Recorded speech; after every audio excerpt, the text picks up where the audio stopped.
journey. And by Geico. Save even more when you bundle home and car insurance. Despite what you heard, this stream is not brought to you by Geico. That's strictly NBC's business. But welcome back. I've missed you for the last 4 hours. Watching that god-awful Commanders and Cowboys game. With a watchful eye on the Giants and the Eagles. And shocked to see overtime with the Rams and the Seahawks, which unfortunately means these here Detroit Lions are eliminated. But they can get a winning record, stick it to the Packers, who openly shit-talked and mocked them after they lost to the Lions. The disrespect was real. So, I mean, you know how Dan Campbell is. I think the Lions are going to play hard and be playing for pride. They can get a winning record. So, let's see what happens. Packers win, they're in. Seahawks would be out. If the Lions win, the Seahawks are in. Sadly, the Lions just came up short this season. Preseason predictions, I had the Lions making the playoffs, so I wasn't that far off. But I was wrong. That's what I get for betting on the Lions, but hey, I wanted to believe. Maybe they'll be back next year and take that next step forward. Hopefully they can keep their OC. What's up, Michael? But yeah, I think the Lions are going to give this all they've got after the shit Rodgers talked about them after that first game this year. When he said, you can't lose to a team like them. Like, ooh. So, yeah. I'm so mad that the Seahawks won. The Seahawks played like shit and shouldn't have won. They got lucky. Fucking Jalen Ramsey's trash. Jalen Ramsey's fucking cooked. I'm sure he'll never get a free drink in a bar in Detroit ever again.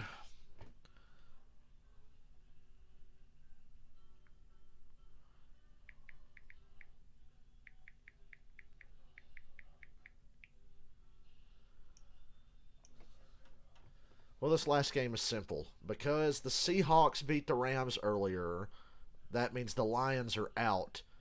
The Lions are about to play the Packers. If the Packers win, they are in the playoffs and the Seahawks are out. So it's really simple now. But if the Seahawks had lost earlier, then the Lions could have won this game and made the playoffs. Now they're just playing for pride. And I think they're going to play hard because they're really pissed off because they beat the Packers earlier this year. And the Packers talked shit about them after the game, saying how embarrassing it was to lose to a team like the Lions. So that's basically what we're dealing with here. Yep, Dallas ruined my fucking parlay. I laughed watching them play so poorly, knowing that Tom Brady is about to send their ass packing next week. So that's a consolation prize, I guess, even though it benefits Tom Brady. I'm like, Cowboys are going to lose to the Bucks. I looked at Dylan in the third quarter of that game a little while ago and said, you do know the Bucks are going to beat the Cowboys, right? Give me the Bucks. Don't care what the points say or the odds say. Give me the Bucks. Guess we're doing wild card weekend parlay, right? I'll have 6 games to pick from.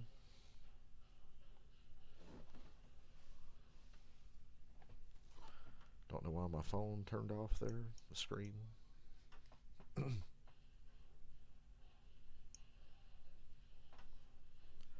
So yeah, Dallas looked about as soft as fucking bread pudding.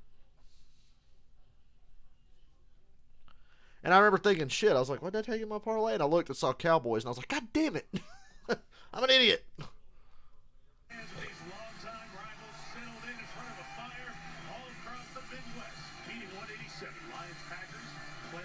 Really wanted the Seahawks to lose, so this game would have a little extra spice.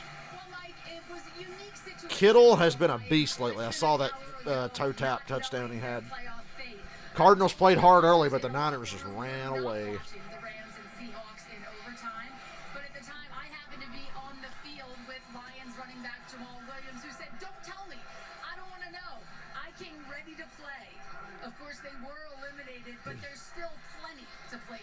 Pride, motherfucker. And incentives. This is the incentives game.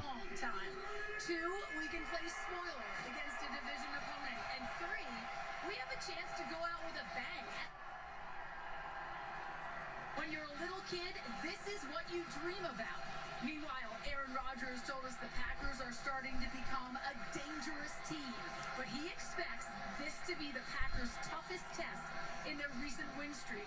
Rodgers said he's had this game marked on his calendar for a while, using it as motivation, because no matter what happens tonight... Yeah, I just mentioned incentives. I was talking about the lines, but now that you mentioned it, yeah, everybody's playing for incentives. He wants to walk off this field as a winner, Mike. Ooh, the Packers were so disrespectful last time they played, but I see why. Historically, it is the fucking Lions. So, you want to go to San Francisco? Are you sure you want to go? Please, God, let the Packers win, because I don't want to have to watch the Seahawks go up down there and get beat. I'd say down there, because they'd be going down to go to San Francisco. Santa Clara, whatever. The Santa Clara 49ers. Dangerous return man, ask the Vikings. I was hoping the Packers would get matched up with the Vikings again.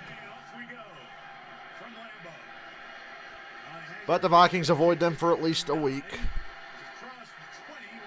At least 2, because if the Packers win, there's no doubt they'd go straight to Philly if the Packers somehow beat the 49ers. But they got to get through this game first. Let's not get ahead of ourselves. We've been getting ahead of ourselves. I've been as guilty of it as anybody. The Giants were an onside kick away from having a chance to beat the Eagles. McHenry, East Campus. David Bakhtiari, Colorado. Elton Jenkins, Mississippi State. Josh Myers, Ohio State. John Runyon, Michigan. Josh Nyman, Virginia Tech. For the year, ranked in the middle of the pack in yards and points, but this is the healthiest this offense has been all year. Opening drive. 21. They'll get it to the Little end around with Watson. Somebody mentioned that Watson really wasn't game planned for last time because he hadn't got hot yet when the Packers were playing the Lions. Aaron Rodgers, as Melissa said, final start at Lambeau this season, year 18 in the league. Significant drop-off in these numbers from last year's MVP season. More picks. He's had a thumb injury. Ribs have bothered him. The best thing he's done late in the year, lead. And he and Matt LaFleur, their voice together. But the media told me Rodgers is a bad leader. How can he possibly lead?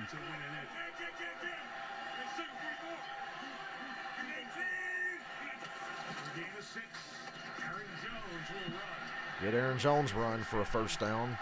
Carrying the Lions to the 35-yard line. Gain of 8. First down of the night.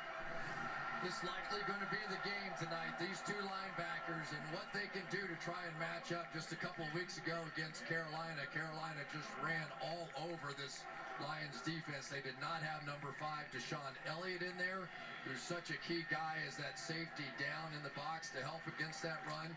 So we will see how they hold up. But that is job 1 tonight for the Lions. Watson again. Yep, already Watson's getting crazy touches. That's a foul, ain't it?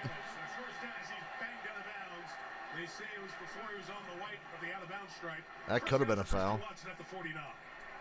So Watson's going to touch it 2 out of 3 times here to open the game. And also, Mike, misdirection 2 out of 3 times. You've got a team in the Lions hyped up, energized, looking for a chance to knock off the Green Bay Yeah, it was a Packers crazy here. day for So they foosball. wanna try and measure that excitement a little bit. And Who's the most undeserving playoff team? Dolphins, Ravens, or Bucks? Or Seahawks if they make it. Rodgers. Lazard. Damn. There was a little bit of tugging going on there. There's a flag. I was going to say.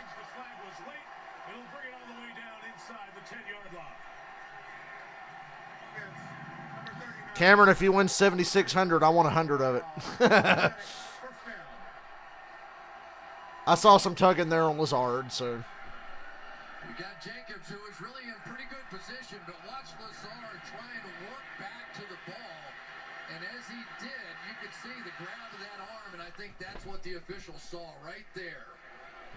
Just keeping that arm from getting there. So, you know the Bucs are going to beat the Cowboys, right? First and goal Packers after the penalty. With a Tom Brady-esque play there by Rodgers getting the flag. But it was a foul. Have some pride, Detroit. Jones stuffed. hit him first. Alex Anzalone second. So the Packers are down with first and goal. Usually that's great for the team in green and gold. Not this year. Packers have been awful in goal-to-goal situations. Worst in the league. And in particularly bad against this Lions team the last time they played. So Unbelievably how stupid on this side of the Packers looked difference in that game. the last time they played the Lions. J. Dillon hustles in. Randall Cobb in there as well. Yeah, Cameron, I think if the Packers could just get past the 49ers and deal with Minnesota or the Bucks or something down the line, but I think, or the Cowboys, I think the Bucks are going to take care of the Cowboys. No gain for A.J. Dillon. Along with John Kaminsky, who started the last 7 on the line. Showing what you're made of, Lions. I'm so sad this game is not as spicy as it could have been. Right here, just going to work his way inside to make the hit. So big time. And why are the Lions not wearing the blue pants? Aaron Rodgers in this passing game to come up with a play. Unheralded guys in that Lions front. Their 1 star is the number 2 overall pick. There we go, quick snapped on them. Lions didn't look completely ready, but the coverage is holding up. Oh, damn. Incomplete. Thought he was going to take off. Made the last second shot. Hell of a stand by the Lions. Green Bay will have to settle for a field goal attempt. I think everybody in the house thought that Rodgers. I thought Rodgers might run. I wasn't sure if he could have made it, though. Show me this replay. Coverage is good. He would have had to do. Anzalone would have popped him, I think. Patrick Mahomes style, but behind Dillon. So Mason Crosby.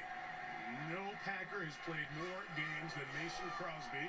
The 38-year-old will try a 22-yard field goal. Low snap, scoop nice. 3-0. O'Donnell, the veteran punter who holds. First point to the night for the home team. Excuse me, I gotta pee. God damn.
I'm back.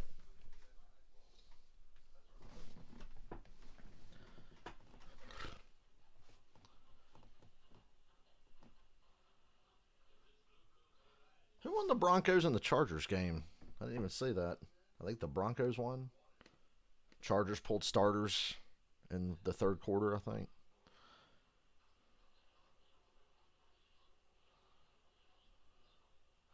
Did the Broncos get a win that I don't even know about? Well, I'm trying to find out. Yeah, Broncos won 31-28. Yay, you beat the Chargers backups, just like the Falcons beat the Bucks backups.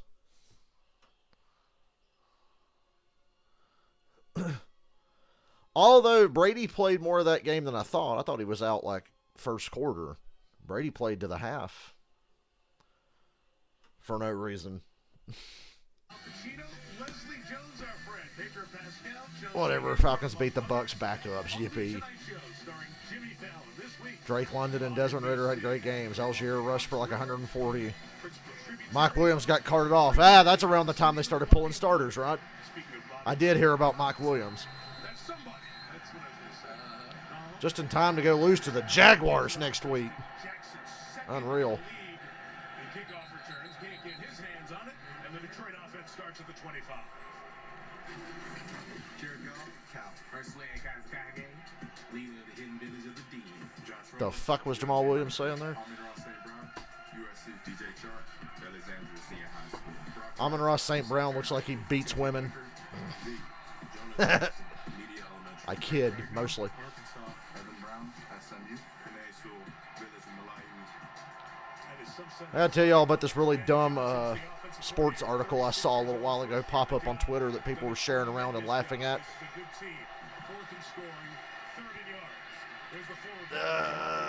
Williams for gain of 3. There was an article going around that said, Damar Hamlin's injury just highlights how much more violence black men take in the NFL. The sport is unproportionately violent towards black men. And I'm like, 75 to 85% of the players are black. Doesn't that make sense? They would obviously get hurt the most. There's more of them. Oh, the NFL's racist. They let black people get hurt the most. It's like, it's just most players are black. I don't know what to tell you. Goff missed there. Goff outside of Ford Field hasn't been that good, but lately, pretty solid everywhere.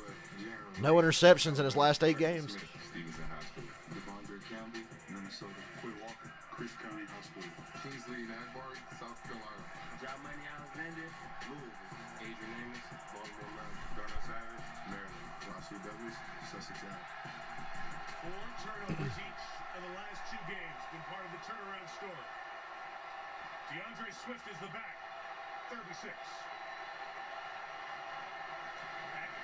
Pressure. Throws off the timing of the throw. He could have stood in there and delivered that to Reynolds. There might be a roughing call. But it looks like the Lions are walking off the field, so probably not. No flag. Never mind. No flag. 4th down, and the Lions will punt it away. Alex, that's just dumb as the article I saw that said Spider-Man for PS4 was not a good game because it was not woke enough. They treat cops like heroes in the game. Cops are made out to be better than they are and made out to be heroes, so therefore Spider-Man is not woke enough, so it's not a good game. And it was the article was not parody, it was dead serious. On special teams, so trick plays, etc. Ooh. Punter in Jack Fox, who's got a big leg, sends it all the way back. Their punter handled that better than the Dallas punter did on the first play of that game. He's down around the 22-yard line. Detroit special teams get the job done on Nixon. Yay, rapid fire commercials. My favorite.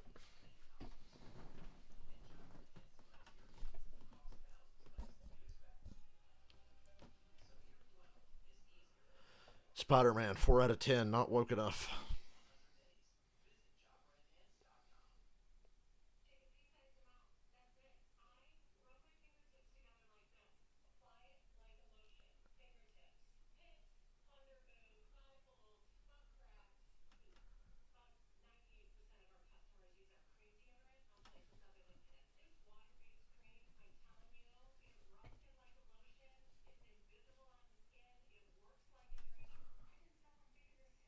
If the cops were black and transgender, don't conjure their anger.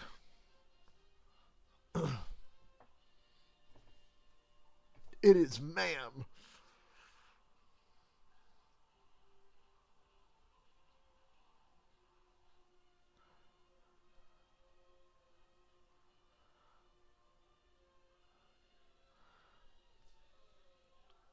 One of my best friends I've ever had in this world is a trans man, and he feels the same way I do. We were talking recently, and we saw a video on Twitter of a trans woman. It was a guy who transitioned to be a woman, claiming to be going through her first period, and I'm like,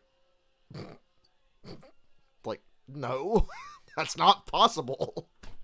And she was like hamming it up. Oh, I'm cramping. Oh, God, it's my first period. Oh, this sucks. Being a woman's hard. It's like, you can be a woman, but you can't have a period. And I told Griffin, I was like, that really hurts the cause. Stupid shit like that really hurts your cause, doesn't it? And he was like, yes. Known Griffin for years. When I met Griffin, he was a girl named Meredith in transition and one of my best friends I've ever had. And he was like, yep, that hurts our cause. It's like, I'm sorry, man. 76% probability starting the season at 3-1, started continued, but then they cratered. 6% chance of making Her name was Meredith. Everybody called her Shocky. He's Griffin now. 64% as they bounce back. So try to go from 4-8 to the playoffs. And I'm actually jealous of what a good-looking guy he is. He was a really pretty girl. And I think he's an even better-looking guy, so he won the genetic lottery. In Duval County over the Tennessee Titans. Green Bay can do it here tonight. Win and do. I tell Griffin all the time, like, you know, you were really hot when you were a girl. You're still hot, but you were really hot as a girl. It is Dillon to the right for about Don't know why we're talking about this Packers ball. Petito Jones and John Kaminsky combined on the tackle. A little bit of a change on the outside for the Lions on the defensive side. Jeff Okudah, their number one pick a few years ago, is out of this one. Mike Hughes is playing that quarterback position, and because of the way they're playing, really stacking up against the run, there are going to be some shots down the field for Aaron Rodgers in this game. Second and 8. Randall Cobb, 3rd and 2. 31-yard line. Kirby Joseph, the rookie, tackles him. It'll set up 3rd and 2. So is Aaron Rodgers still trying to convince everybody that Randall Cobb has any value whatsoever? It was interesting to watch those two guys before the game, wasn't it? Sort of linked arm. If Cobb was on any other team, he wouldn't be getting force-fed like he is here. Not really getting force-fed, but he definitely gets more opportunities here than he would anywhere else. For the national anthem.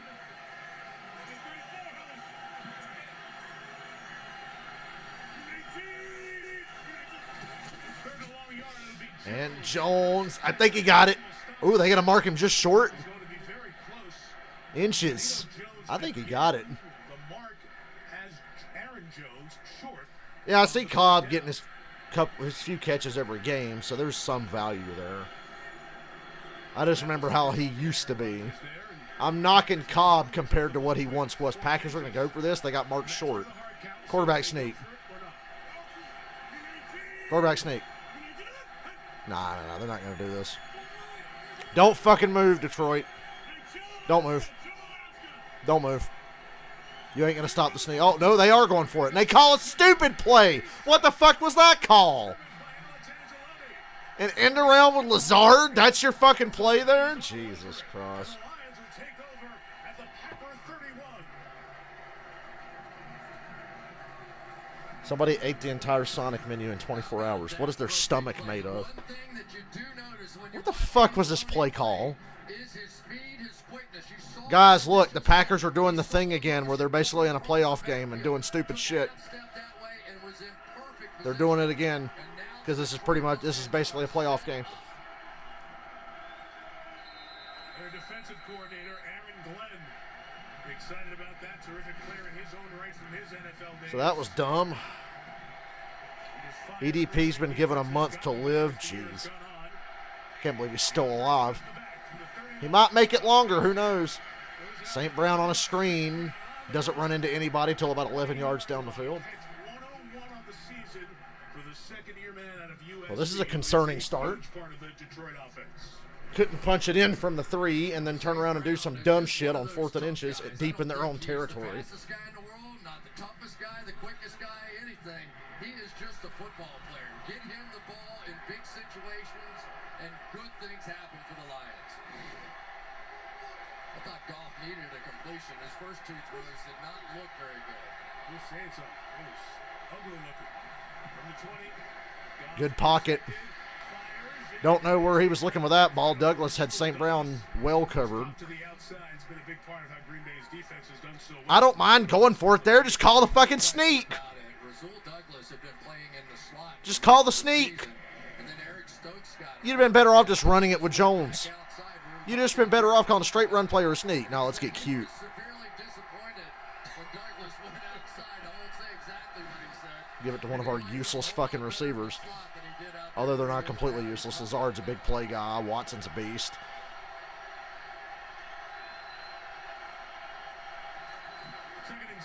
Don't like this play call. Packers are all over it. That's it. Quay Walker, a rookie out of Georgia, part of their championship team last year with the tackle. The Packers might technically be a sucky team, but they got some real momentum on their side. They're much better than Seattle. So I'd rather have the Packers make it. I'm thinking about the quality of games I'm going to have to watch. It's already bad enough I got to watch what's left of the Dolphins next week. Go to Buffalo and get fucking spanked by 30. Wonder if they'll try to clear Tua and have him play. I wonder. Or 9. Oh, incomplete. 3 and out. So they don't take advantage. Good break for the Packers. Packers defense saving the day again. Been doing that a lot lately, which is shocking to say. This is the best Packers defense they've had since 2010. I actually trust this defense to hold up. Bang, bang timing there, I guess. Probably a pretty good no call at the end of the day. Michael Badgley from 37. I think thought that got tipped, but it went through. Maybe I don't think it did. No, I think it was just a weird kick. 3-3. 8 minutes in, must-win game for the Pack. I'll keep it at 3. Is Jacksonville Stadium the one with the pool? Yes. Which that alone makes going to their games tolerable, even when they suck. Get in the pool or the hot tub and catch some hepatitis or something. I don't know. Better than watching the Jags play most years. Although I give the Jags a strong chance to win next week against the Chargers.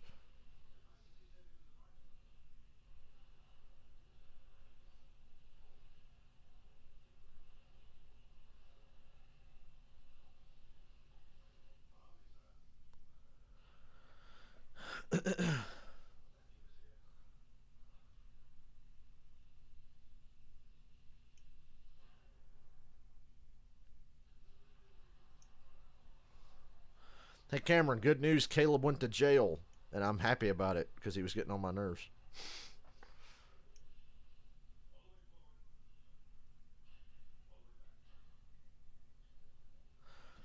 Yeah, it really reflects poorly, but I said last night on my stream that Urban Meyer is going to do an interview in a year or two, and he's going to say what Jeff Fisher said about when he left the Rams. Jeff Fisher said, well, obviously I left the Rams in pretty good shape. It's like, sure. Urban Meyer's that kind of guy. He's going to give one of those interviews.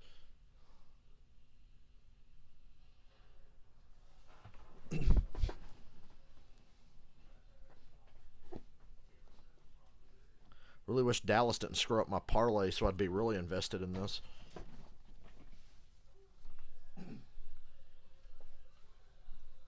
Hey, Alex, I drummed our Kiss Cruise show today. I drummed the entire thing, hour and a half, however long it was.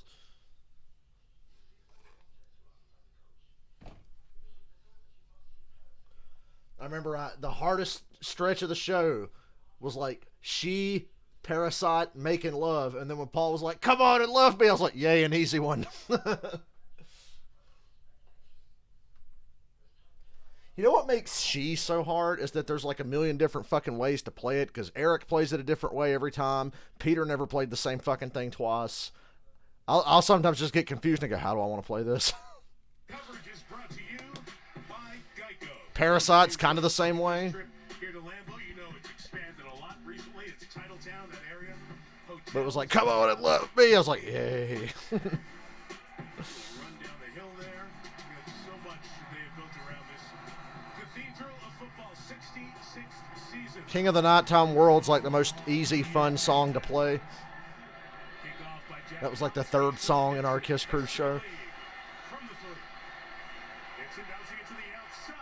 They hadn't done King of the Nighttime World in forever. As he gets to the 33-yard Like line. 9 years or something. It'll be right around Eric Carr never played She. You know, Eric Carr never played a single song from Hotter Than Hell either. She's on Dressed to Kill, but Eric Carr never played a Hotter Than Hell song. I can play Hard Luck Woman. I've actually played Hard Luck Woman a bunch because I learned the entire Kiss Unplugged show, the uncut version, and they play Hard Luck Woman in that. So I can play Hard Luck Woman. Will Harris, Boston College, Mike Hughes, UCF. They had a good time with their lineups, that's for sure.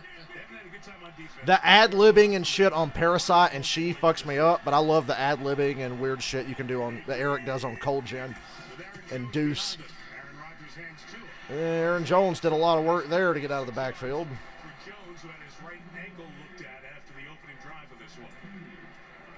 This is an interesting game for me to watch with Aaron Rodgers. You know, Eric Carr never played a Hotter Than Hell song, but I'm pretty sure there was a club show they did in New Jersey in like 1990 where they're playing Fits Like a Glove and Gene starts singing Let Me Go Rock and Roll, and they hadn't played that shit in like 15 years or something. I think Aaron is trying It was at least 10 years, and he started singing Let Me Go Rock and Roll.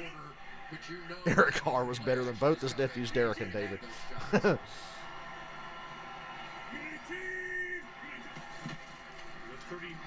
line. Here's A.J. Dillon first and a short 3rd inches. They might give it to him. I say 3rd inches. My original Xbox Live gamer tag had Eric Carr's name in it, but it just had his last name. And I remember a GTA player was like, "Why are you like such a big David Carr fan?" This was like 2008. He's like, "Why are you like a big David Carr fan?" I'm like, "I'm not. I'm Eric Carr fan." now with David Bakhtiari back, Elton Jenkins went from right tackle over to left guard, and that really has been the focal point of this offense. Running. I need to recover my original Xbox Live account. I don't know why I haven't, but now I've got too much shit on my current one. Draw with Dillon. There's the Packers falling back on that run game, the straight-ahead run game, which is what they should have done on that 4th down. But it only cost them 3 points. That left side of the offensive line coming around and leading the way here. So, again, a lot of body blows early by the Green Bay Packers, and they are sticking to it.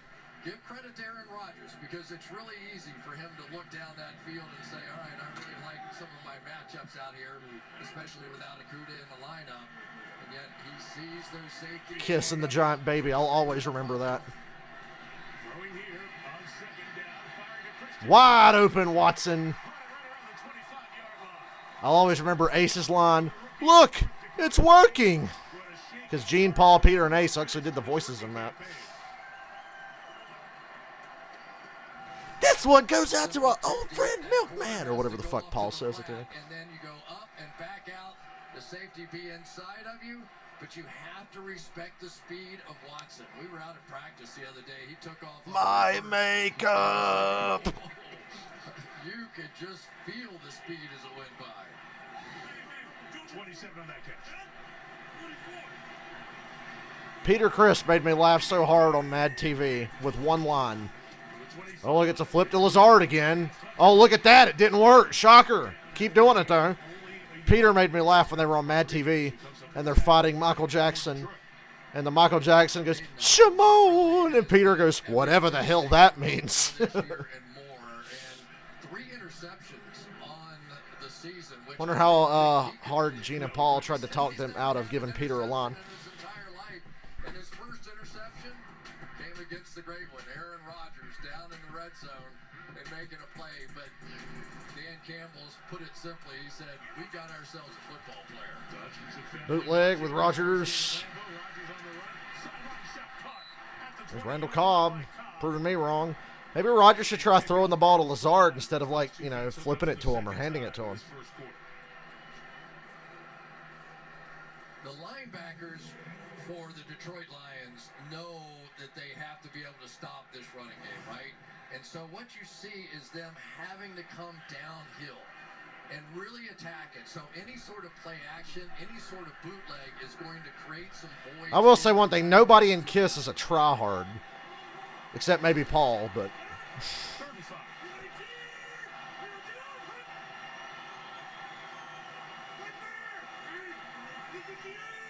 3rd and 5 at the 20. Rodgers going to stand in there and try to make it through. Right, here comes Hutchinson. Look out! Rodgers actually held onto the ball there. I thought that was a strip sack for sure when he was just moving and moving and moving. I was like, oh boy. Alex, I remember watching KISS on Mad TV and watching Dodger Stadium. I remember that. I was like 4, almost 5 years old. It was late 98. I remember that. As crazy as it sounds. And he just goes right through Nyman to get to Rogers, and Rogers lucky to hang on to that one. I don't know that he really did. I'm not sure. It's pretty close. Want to review that? Throw the challenge flag. Throw the challenge flag. Fuck it. Why not? You're not making the playoffs. Crosby drills the field goal before they can even think about challenging. 6-3 By a yard. Green Bay.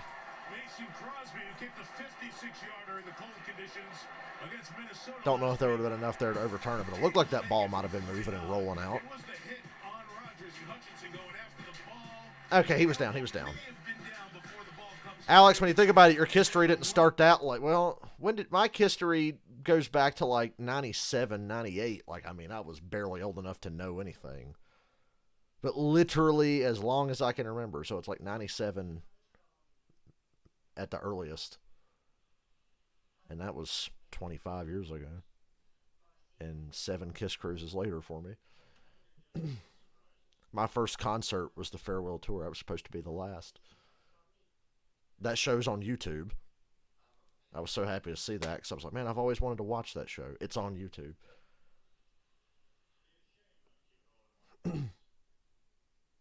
When they played God of Thunder in Raleigh this time, that really was cool. I mean, I've seen them play that song. I've seen them play that song on the tour like a handful of times because I've seen the current show a bunch. Yeah, you were 03, 04. I was like 97, 98.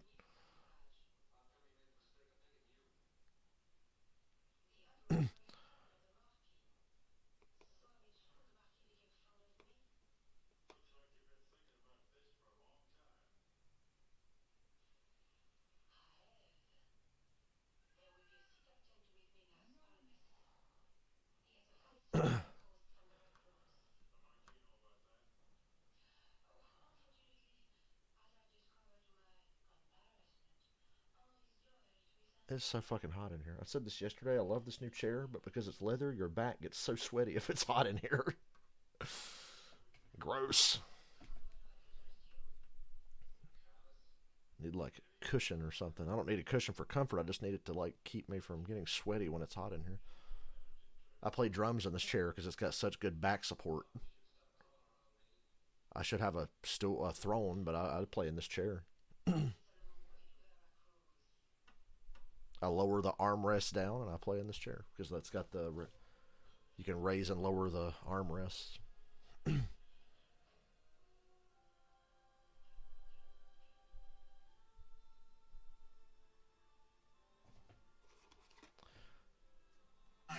played for the Lions, one of the teams he played for in his decade career in the NFL. He's one of 4 head coaches to be a player in the league for a decade. There was the interim head coach in Miami. So he got a little head coach taste. Then Sean Payton did a great thing. He said, come here, let me teach you how to be a head coach. He was the tight ends coach and the assistant head coach for the Saints. 2 years Detroit. I need a throne. My friend Ben, when he bought the same kit, he's like, I got the full package. I got the throne and everything. I said, I didn't buy the throne. That was penny pinching. It would probably be better to have a throne, even though this chair really does do a good job. 25-yard line. So he's an assistant with New Orleans, and New Orleans in a playoff game, and Campbell goes for the interview with Rod Wood, the team president, and Sheila Ford Hep, the owner. Which one's not a bad album? I already forgot. Which Kiss album's not a bad album? And his head's about that big, and the screen's about that big, and he's yelling at everybody, but it's what he is, you know? He really sort of personifies not just this team, but that city in many ways. There's a great passion for Detroit Lions football, and he's bringing it out in everybody. Jamal Williams is the back. Jamal Williams met in the backfield. I love Green Bay's defense right now. There's Devondre Campbell. I love him. He was good with the Falcons. A live 3, yeah. Oh, yeah, a live 3 is kind of odd because the mixing on a live 3 just completely took the ball. There are bootlegs of that tour that bury a live 3. If you're going to listen to anything from that era, listen to just the fucking soundboard and bootlegs. They bury a live 3. A live 3 is like so sanitized. Alex, remember what your buddy said? A live 3 is just smashes, thrashes, and hits with a fucking laugh track underneath it. Completely neutered. Because Kiss were playing heavy as shit around that time.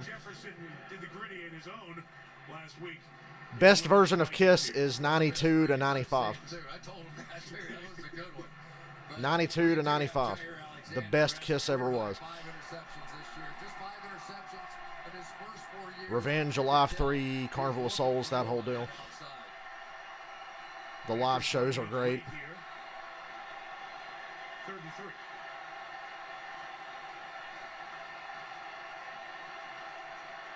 Third and 3. Good protection. St. Brown not touched. Got back up and got a couple of extra yards. Well, it's only 6-3 Green Bay at the end of the first. I think I have Kiss in Cleveland 92 on my iPod. But one of my favorite Kiss bootlegs is, I think it's like the first show on the Revenge tour. It's in Pennsylvania. Uh-oh, we're going to get a challenge flag. Or timeout. A timeout with... It's got to be a challenge, right? I'd say you wouldn't call timeout there. The quarter was about to end. Matt LaFleur is looking up at the video screen. You got to look at the... Green Bay is challenging the ruling on the field. Matt LaFleur also looks like he could be a NASCAR crew chief. Home team, they think there may be something. They'll give you a look, so we're going to step out here for this challenge. See if St. Brown hung on this third down pass. Trying to bring it in as he went to the... Yeah, the better songs. See, what made the 92-95 Kiss so great is that Revenge is a top 3 Kiss album, but the way they played the old songs when they played live, that's what makes those shows in that era so awesome.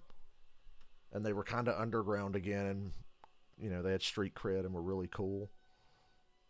No makeup.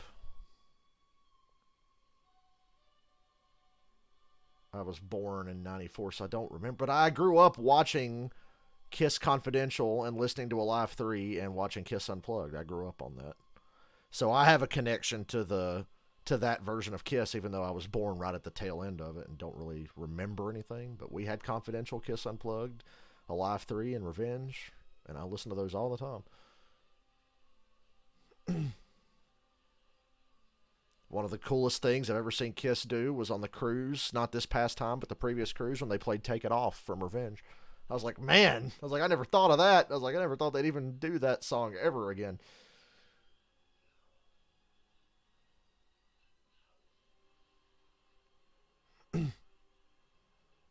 Brent Fitz spoiled me on that one, but I asked to be spoiled that day. Actually, he didn't completely spoil me. I was talking to Brent, and I said, okay, Brent, I know you know because you're buddies with Eric. Are they doing anything different? And he goes, oh, yeah, they're doing a lot of different shit. And I said, don't tell me what, but can you tell me the albums? And he says, well, they're doing something from Revenge they haven't done since the 90s. And I was like, wow, something from Revenge? I was like, what the fuck are they doing? And he said, they haven't done it. So I was like, trying to narrow it down. Like, what the fuck are they doing from Revenge? It was Take It Off.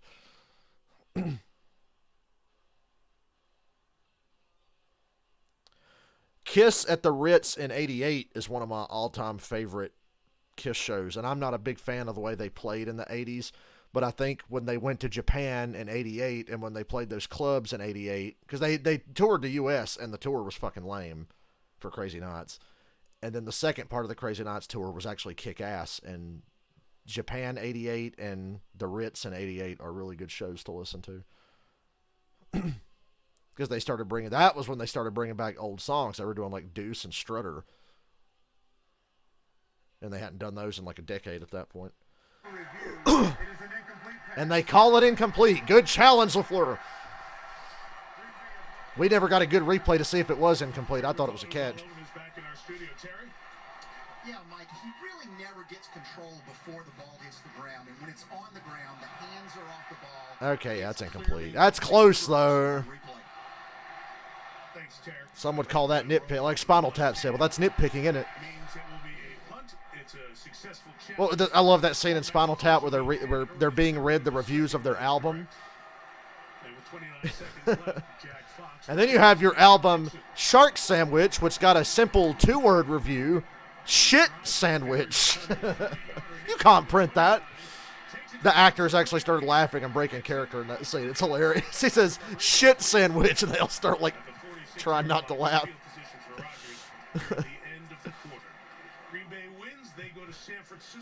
This pretentious collection of religious rock songs posed the question, on what day did God create Spinal Tap, and couldn't he have rested on that day too?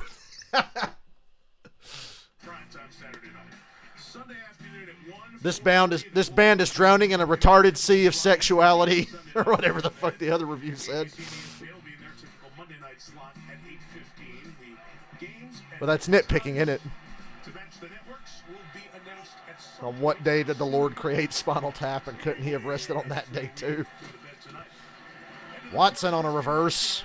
Well, it worked better than the Lazard plays. That'll end the quarter. 6-3 Green Bay. Tackle in the first quarter comes to an end. After one, it's Packers 6, Lions 3. And we check in with Maria. I tell you one thing, Kiss, they've really missed the boat on these, no pun intended, on the cruises of not doing anything from Lick It Up other than Lick It Up. They could have done All Hell's Breaking Loose. They fucked around with it on Kiss Cruise 5. I was there. Right now they're showing highlights from earlier today. They didn't even go to full commercial. They're showing highlights, which is interesting. On Kiss Cruise 5, Paul played part of Nowhere to Run, and then they started fucking around with All Hell's Breaking Loose. Nowhere to Run is the ultimate missed opportunity Kiss song, and there's no possible way he could fucking sing it now. And he wouldn't even try to fake it because it'd just be so unrealistic to even try Nowhere to Run. That is the greatest Kiss song to never be fucking touched live, and it's not even close. Nowhere to Run is a top 10 Kiss song, period, and they've never fucking played it.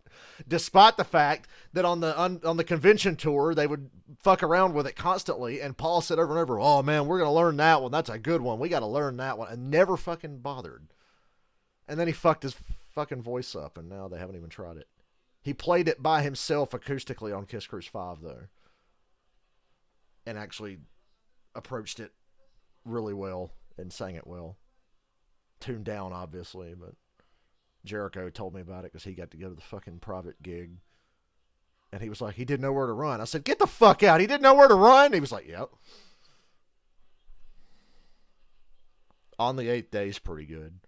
I don't know. The last couple songs on Lick It Up really fucking trail. The last couple of songs on Lick It Up is why Creatures of the Night is a better album. Because Dance All Over Your Face fucking sucks. People hate on Fits Like a Glove. That song kicks ass. Top 5 ever played Kiss songs, but you've seen them play it so much that you wouldn't mind seeing them skip it. Lick It Up. I Love It Loud. Really, those are like the only two. Everything else that they've played to death, I don't mind. Love Gun used to be on that list, but for some reason I'm okay with it now. The songs they've played to death that I love the most to see are like Detroit Rock City and Deuce and Black Diamond and Cold Gin. They can play that over and over and over and over, and I don't care. I like what I call their B list of songs. The songs they've played a bunch but don't play that much, you know what I'm saying? On the Kiss Cruise every year, we always get the B list. It's always like, oh, fucking Parasite, Got to Choose, Come On and Love Me, She, Watching You, Take Me, Making Love, Hard Luck Woman.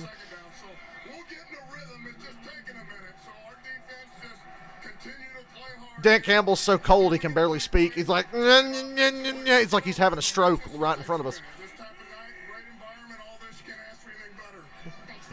Barry air guitar and Black Diamond. Ooh, there's Lazard dropped it. I think it's incomplete. Yeah. God damn, Lazard. Who had to look into where the ball came down, and he immediately signaled third down. Incomplete. Yeah, it was a good call. It definitely bounced off the ground. Right there, you could see never really had control over it whatsoever, but it really is interesting. I am shockingly perceptive at predicting what songs they will play on the Kiss Cruise. He said, look, we don't know what's going to happen, but either Oh yeah, Firehouse is on the B list of like, yeah, they don't play it that much, but they play it on a lot of cruises and pull it out for random shows. Firehouse is one they played to death for a long time, but now it's disappeared for the last decade, really. Firehouse and King of the Nighttime World just fucking disappeared. 100,000 Years disappeared till the last tour. Hello, Robert Tunyon.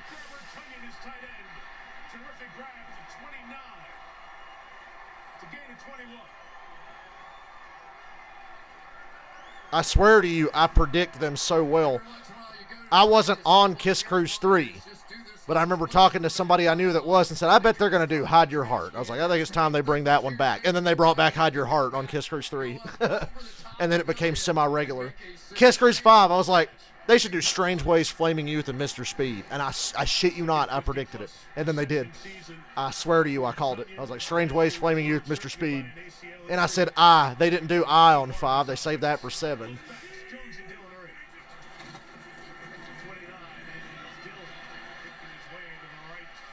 When I saw Ace on Kiss Cruise 8, I was standing next to my buddy Jay, and Ace goes, here's a song I've never really done this one live, and I said, Torpedo Girl, and then they played Torpedo Girl. And Jay was like, do you fucking know somebody? And I was like, no, I swear to God, I'm just guessing. So I've really appreciated when they did Take It Off, All Night, We Are One songs. I was like, wow, I never would have fucking thought of that. The ones I never would have thought of are the ones that really surprised me and make me happy. She's So European was another one. Although I kind of had a hunch on that one. I was like, that would sound really good. Even though when they did it, it didn't sound very good. Could have. Good God. Rodgers dropped. Jesus Christ, Green Bay. Green Bay, you don't play the 49ers till next week. Get the stick out of your ass, please. Yeah, that's about as good as you can. I've seen that clip of them in Winnipeg. I saw that when it happened.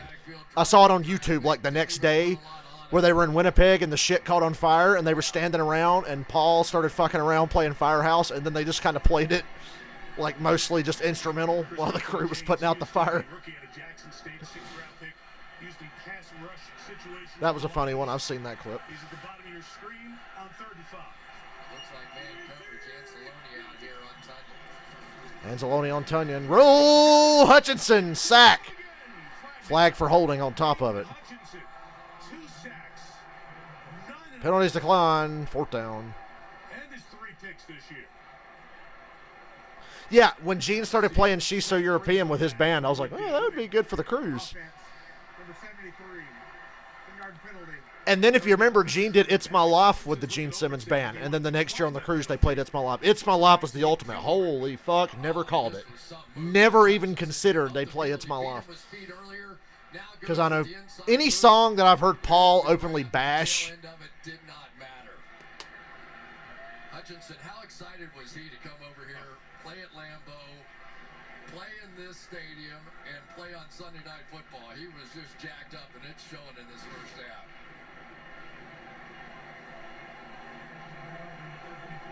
That was 3rd and 5. 3rd and 5 is at the 24. In any case, it's back here at the 30-yard line. It's going to be a 48-yard field goal attempt for Crosby. Crosby. it's good. And he makes the 9-3 Green Bay. Kicking field goal. Yeah, Hutchinson's putting the work in. Larger Than Life is actually one that I voted for. People who went on Kiss Cruise 5, we got an email, and it was like, okay, in this email, name 3 Kiss songs that you would like to see them play live. The 50 songs that get the most votes, they'll make a set list out of those 50. They'll take like 18 or 20 of them, whatever, and make a set list. They did that on Kiss Cruise 5. That's what that cool Sail Away set list was the fan vote set list where they picked from like 50 songs and narrowed it down to what they wanted to play or felt comfortable playing out of that bunch. And my 3 that I submitted, if I remember correctly, it was Larger Than Life, and Strange Ways. I think those were the 3 that I said. And then a few years later, they did Larger Than Life.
Yeah, I was at the cruise. They did Strange Ways on 5, so one of my 3 that I voted for got picked.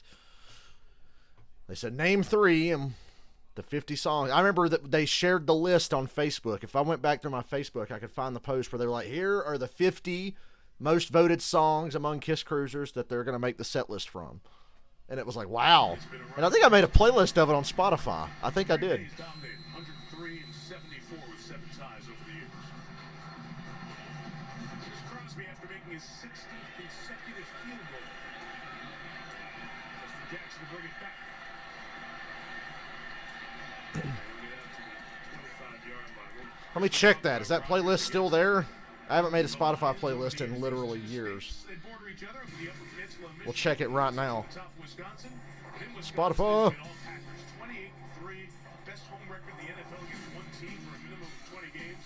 The Lions Is that have playlist still there? quarterbacks and No, but the set list playlist. Oh, yeah, it is. Kiss Cruise fan favorites. I made a playlist, and we'll look at it next commercial, of the 50 most voted Kiss songs among the cruisers for that cruise. Bears, the Vikings over the years. This Lions offense tries to get going on the 25.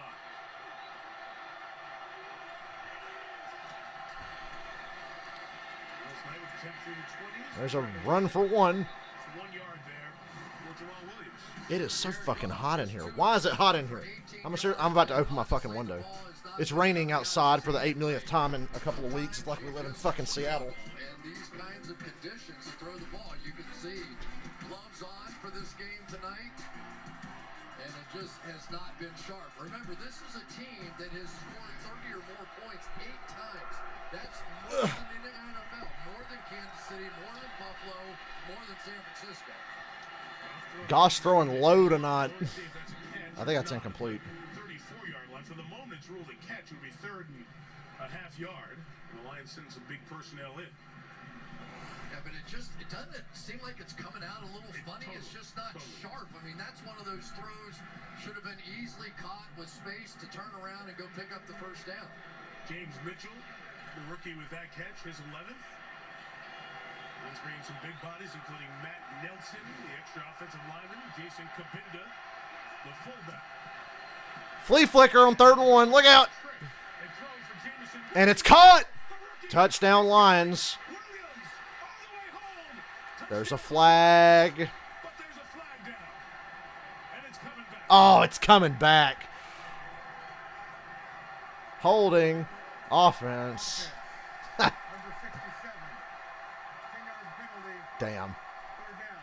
And it's Nelson, the extra lineman who was in the game, erasing what would have been the long play to the Lions' first-round pick.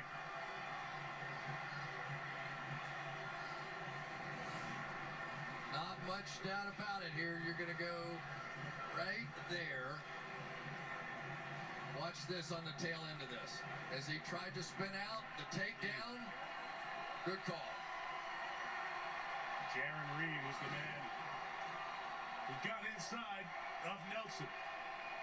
So instead of a touchdown to tie the game, everybody in Seattle says darn or something like that. And it's 3rd and 10. Made sure to cash out the refs this morning.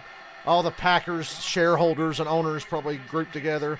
Oh, make the tackle, you bum. Jackson splitting the two. Rasul Douglas fucked that up. Dropped the ball there. Keeps this drive going. That was a phrase I heard about 1,000 times playing in Cincinnati. Split the defenders. When there's 2 guys there, if you can go right between them, they can neither one get leverage to hit you. Work perfect. First down, it's a give inside, and Jackson will gain 2 yards. That sounds hard to do. You get 2 I opened guys my window starting and it to- immediately felt It really 10 times is, better but in here. It's the soft spot of not getting hit because they can't go into each other. Right, okay. And you do. Oftentimes you will split right between them. But I would like to see number 9, Jameson Williams, back on the field again. Right. That was something. When he hits the Jets, it really is something. And I think, Mike, what they can do is, with all the zones that Green Bay plays, put them in the game, send them down the middle of the field, clear some middle field zones, and I think you'll get some easy throws. Goff throws this one. Another good throw. In up by Williams, but by Josh Reynolds at the 46-yard line of Green Bay. And Goff settling in a little bit here. Gain of 16. First down. A 3rd and 10 was unforgivable. Williams back out. Watch this route here. This is run up to Douglas, turn around, and then break in front of his face and catch the ball. I think Douglas thought that thing was coming straight to him. Make sure there's nothing playing on my Spotify, so copyrighted music's not blasting right now. Basically, you're throwing it right at Getting this video blocked. Reynolds' former teammate with the Rams. Run here with Williams. Big opening for Williams for 9. And something you talked about all week getting ready for this game, Chris. You love this Detroit offensive line. No question about it. And Mike, they can do just about anything. Watch the power play here where they come down to block this linebacker. If I can make that thing a race, there you go. It's a cold night for the telestrator up here as well. So, but they do. They have outside zones, inside zones, pull schemes, gap schemes. They do. Mason Crosby for MVP. He saved your asses tonight. So far. 2nd and 1. Oh, fumble recovered by Goff. But fell back on it. Gotta uncork that fucker. Goff just stood in there too long. The other first-round rookie out of Georgia gets his first full sack in the National Football League. Devontae Wyatt, I was wondering when this was going to start happening for this young man. Getting a chance now with Dean Lowry out to play a lot more. He is an electric guy coming off the line of scrimmage. I can remember watching him play so often in college. A lot of quickness. I thought he was going to be a really good 3 technique inside. Just haven't seen it yet.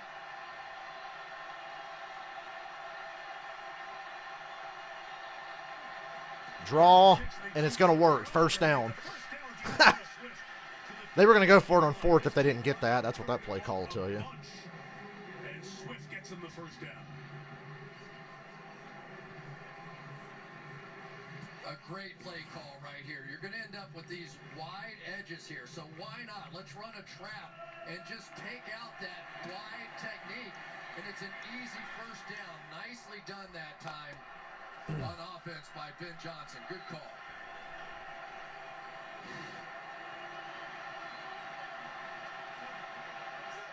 Into the fullback is in front of Williams. They bid on that play fake, but Goff throws it in the dirt. Tries to get rid of it in the neighborhood of Kabinda, the fullback, so no grounding and 2nd down.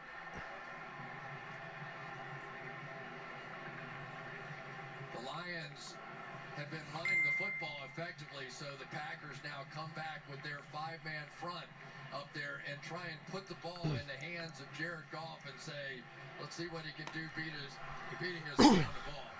I'm laughing because I was watching Jameson Williams walk back say, come on, throw me the ball. He got past the safety again. That speed you talked about.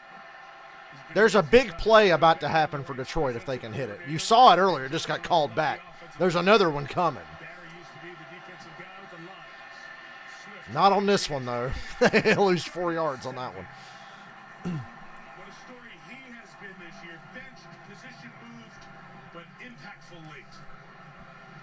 Darnell Savage outside, but it was Jaron Reed who made the play inside. Watch this move right here. They've got an inside handoff, and there stands number 90. He couldn't get to the 9 side or the 0 side, so he went outside and got savaged. This is outside of field goal range in all likelihood on this night. It'll be 53 yards from here.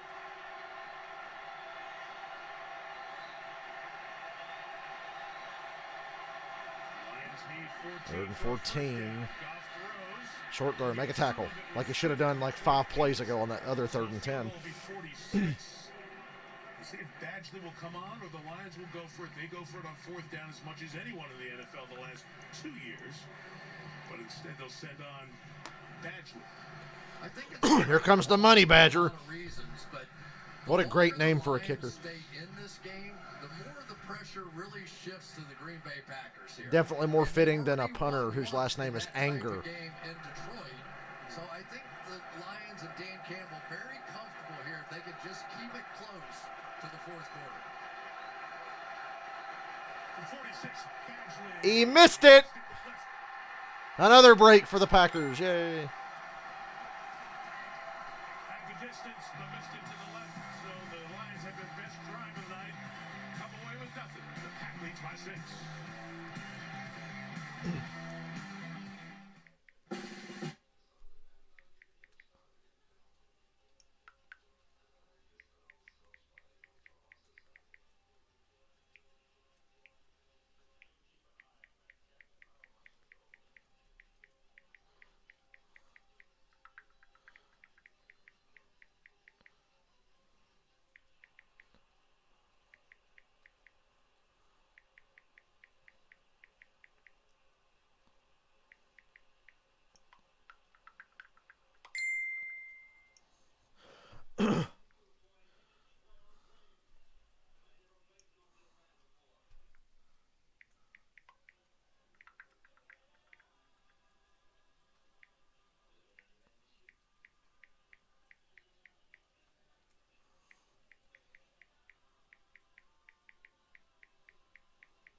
Oh yeah, I wanted to look at that playlist I made. So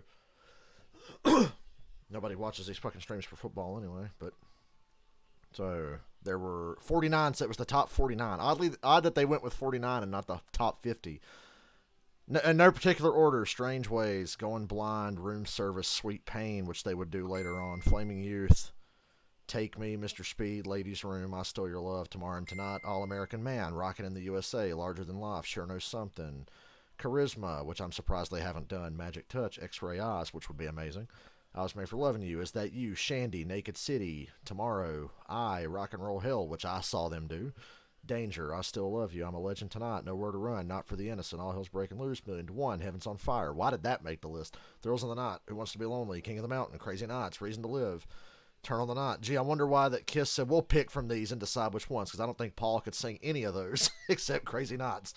Hide Your Heart, Forever, Unholy, Take It Off, which I saw them do, Domino, I Just Wanna, God Gave, Hate, All for Love of Rock and Roll, Take Me Down Below, which is one they need to fucking play, and We Are One, which they would also ultimately do.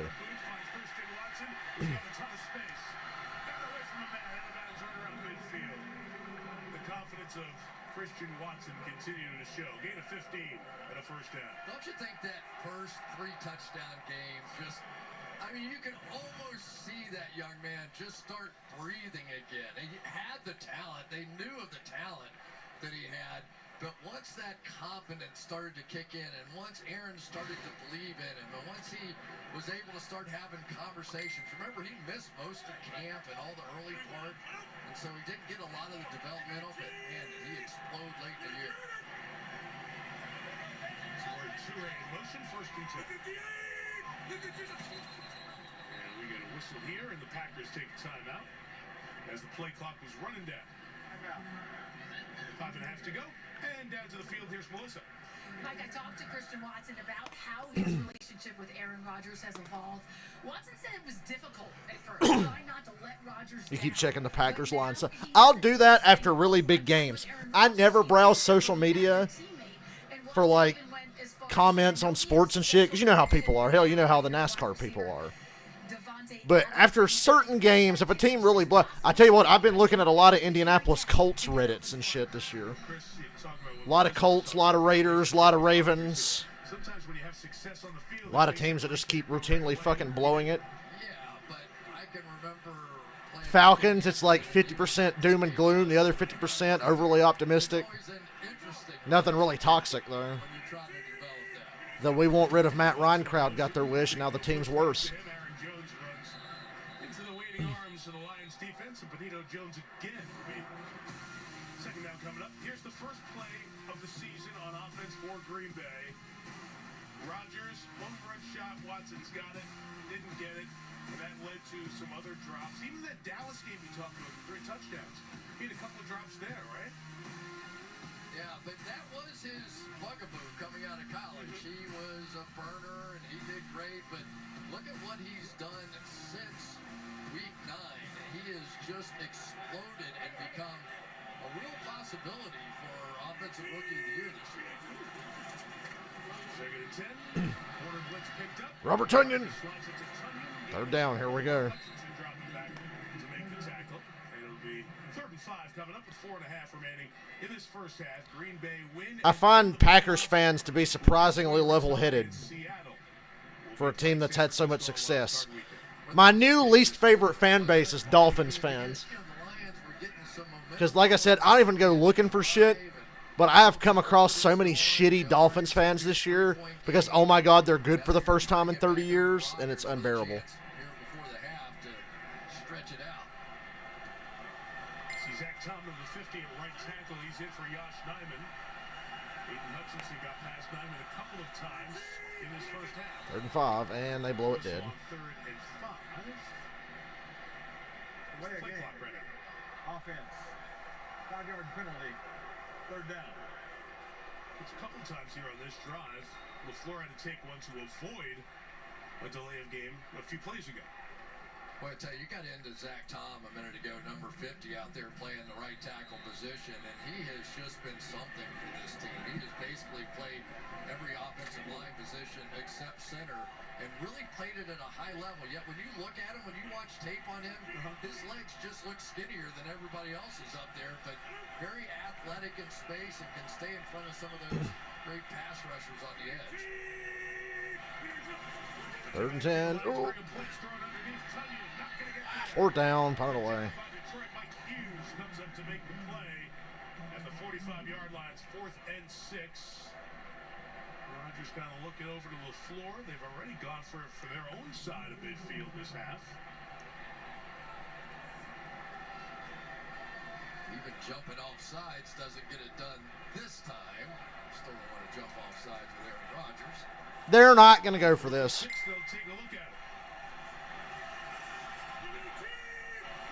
Not going to go for this. Do not fall for it. They're just trying to draw you off and then go for it on 4th and 1. They're not going to snap it. There you go. You jumped off sides, you fucking idiots. No wonder you're not going to the playoffs. Free play, but ultimately harmless. Shockingly, no flag there. I think Dobbs might have got interfered with. That's James Houston, the rookie. Neutral zone infraction. Defense number 95.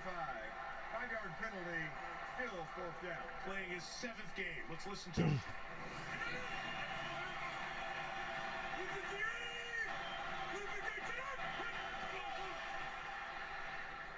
I bet you there are even a few people on the couch that jumped. I mean, how many people has he got? And you literally, you cringe. And you know Dan Campbell, he sat down all the rookies. And so, look, here's what he's going to do. They practiced it all week. They've been talking about it. And yet you get a chance to go sack Aaron Rodgers and you can't help yourself. It's on set of 4th and 6. And you see Vikings fans are 50-50. 4th and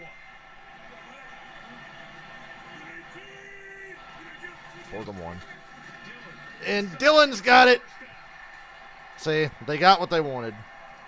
Mike Hughes came to chop him down. Dillon got past him. And the drive stays alive at 2.5 till the half.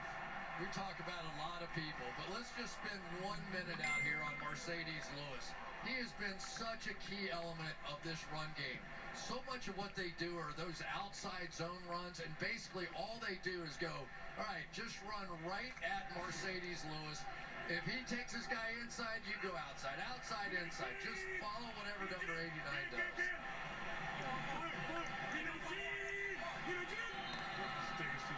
Warning. Aaron tried to grab a free 5 there. Did not. Tried to grab another free 5. Oh, that pesky Aaron Rodgers. 9-3 Green Bay. So, back to our Pointless Kiss discussion. Going back to that Spotify playlist. I want to look at that again. This is a good game, but, I mean, they're just kind of field goaling and punting back and forth, so we got a whole second half to dig into. Kiss Cruise fan favorites. Songs off this list that I did see that they did Strange Ways, they did Going Blind. They've done Room Service before. They did Sweet Pain, they did Flaming Youth. They did Take Me, they did Mr. Speed, they did Ladies Room. I Stole Your Love, they did Tomorrow and Tonight, they did Larger Than Life. They've done Sure Know Something on the cruise. I Was Made for Loving You, obviously. They've done Is That You and Shandy on the cruise. They've done Rock and Roll Hell, Heaven's on Fire, Crazy Nights, Hide Your Heart, Forever. They did that on the first Kiss cruise. It's the very last time they ever did that song. Take It Off. They've done Domino, God Gave Rock and Roll. They've done All for the Love of Rock and Roll. They've still not done Take Me Down Below, and they did We Are One. Take Me Down Below needs to be played live. If I could talk to them privately and put one idea in their head, I'd be like, you need to fucking do Take Me Down Below from Monster. That needs to be played. They did that at a meet and greet acoustically once, and it was great. So, Packers fans got to be feeling good. Yeah, they've been a little sloppy, settling for field goals and a couple of missed opportunities, but they're winning. They're in good shape to score here again. Got away with getting the Lions to unbelievably jump off sides on that 4th down. It's raining and I've got my window open. Yeah, there's no water coming in. Cool air feels nice.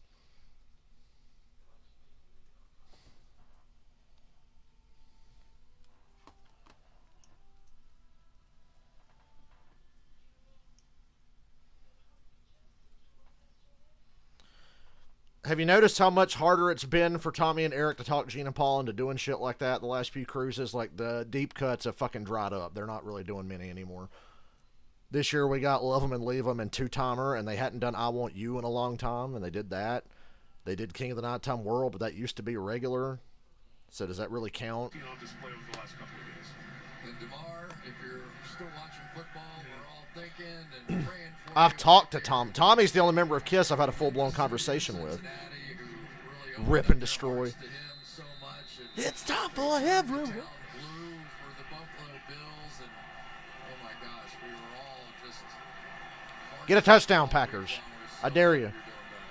And don't let Hutchinson kill Aaron Rodgers. You got to play next week if you win this. Draw. Decent little run. On the ball, no huddle. The Lions get the ball to start the second half, so that penalty and the Packers keeping the ball here is going to keep Detroit from getting it at the end of the half and trying to double down here and get back in the game. It's just workmanlike, right? When you see one of these veteran quarterbacks working the clock here at the end, and now they're back in the huddle, they know exactly what the timeout situation is, when they have to press it, not wanting to give the ball back to the Lions. It's just the difference sometimes a veteran quarterback can bring. Screen. Oh, fumble! Oh! Line's recovered.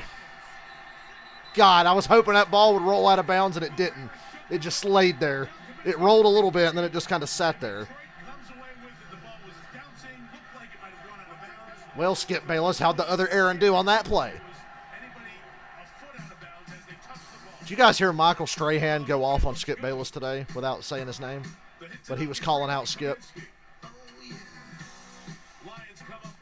Lions recover. Foolishness. How Eric ever talked Paul into doing It's My Life is beyond me, because I've heard Paul openly bash that song for years. Paul says his logic is if it wasn't good enough to get on a KISS album, it's not a good song. I disagree with that, because It's My Life's pretty fucking good.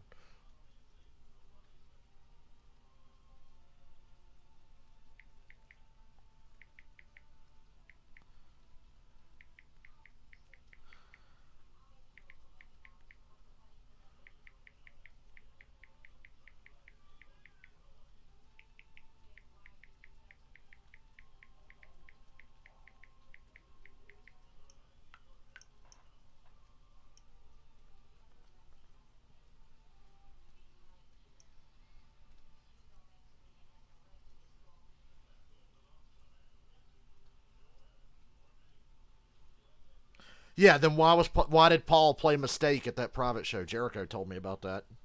That was one of the little chats I had with Chris, before he turned into a turd.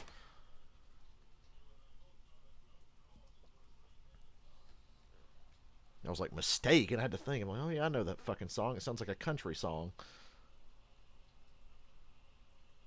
If it's not good enough to be on a KISS album, and I didn't write it, it's not a good song. Even though Paul wrote It's My Life. Gene and Paul wrote It's My Life. Their names are on it.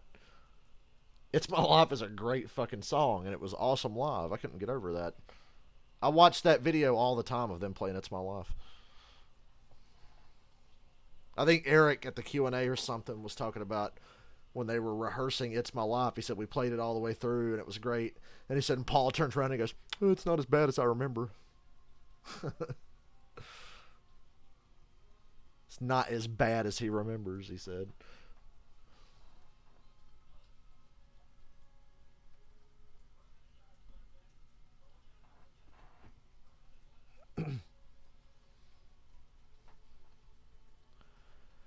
I thought it was cool when they did Gene's solo album and Paul's solo albums. They did Radioactive and Wouldn't You Like to Know Me on one of the cruises I was on.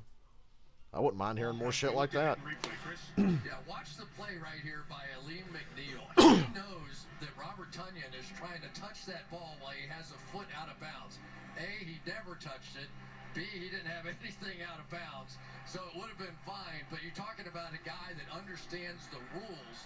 Had Tonyan got his foot out of bounds and touched the ball, that ball would have been out of bounds, Green Bay Packers ball.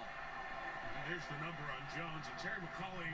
It's My Life was written when they were making The Elder. It almost wound up on Creatures of the Night. And then it almost wound up on Psycho Circus. Years later, there's a great version that they recorded for Psycho Circus that Ace actually sings on. Gene sings 3/4 of the song, and then Ace sings the last verse. And then, of course, the original demo is on the Gene Simmons Vault and the Creatures of the Night box set that just came out. And I think you'll see a more aggressive style out of him throughout the game. Oh, I thought that was going to be a pick six. That looked a lot like that ball Dak threw to Fuller both times today in the Dallas game. Cost me my parlay. Almost nailed 2 weeks in a row, guys. That was some play, and you have to be a little happy for Darnell Savage, right?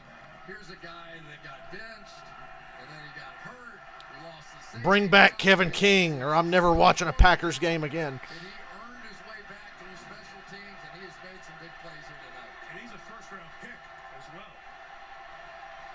The Packers may get the ball right back. It's 3rd and 5.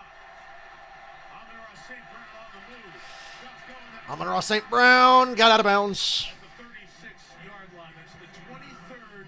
They have 3 timeouts. This year that has gone to a first down because of a St. Brown catch. Yeah, and this is the interesting part. Can they get great slot play out of Darnell Savage? Now, he did play a bit of this in college, so he's comfortable doing it. But you've got your number 1 receiver in Amon-Ra St. Brown with over 100 catches now on the season. So that matchup is one to continue to watch tonight.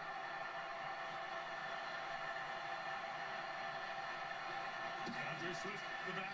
Screen. Goff retreats. Not going to get the blocks he needs. But got out of bounds. Slips and falls really hard. That looked like it hurt. 41 seconds left. Lions still have all 3 timeouts. It's interesting to watch Frank Ragnow, the center, out in front of that play. He said Ragnar. You know what that made me think of, Alex? Hey, Ragnar! He's just sucked it up the entire year, played on a bad foot, was Frank a year ago, but refuses to come out, and he is a dynamic leader of this football team. That was some exquisite acting by the great Gene Simmons. Got that wide gap rush again. Mid-second, Goff underneath. Oh, what a shot. Timeout. College Raymond, who's been busy but effective tonight. Detroit takes its first timeout. With 35 to go, and we're back in 30 seconds after this from AWS.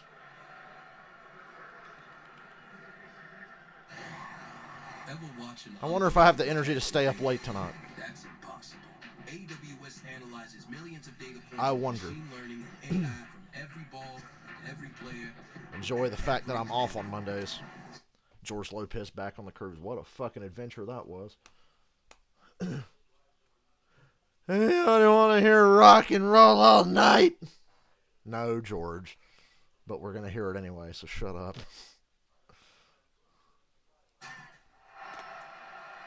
Some in Seattle were disappointed that the game here and the Seahawks game were not played at the same time. I try to tell people all week, there is one team that's not going to lay down against the Packers, no matter what's at stake. It's Dan Campbell and the Lions. Quay Walker bringing the heat there. Timeout, timeout, timeout, timeout, timeout. They're at the 46. A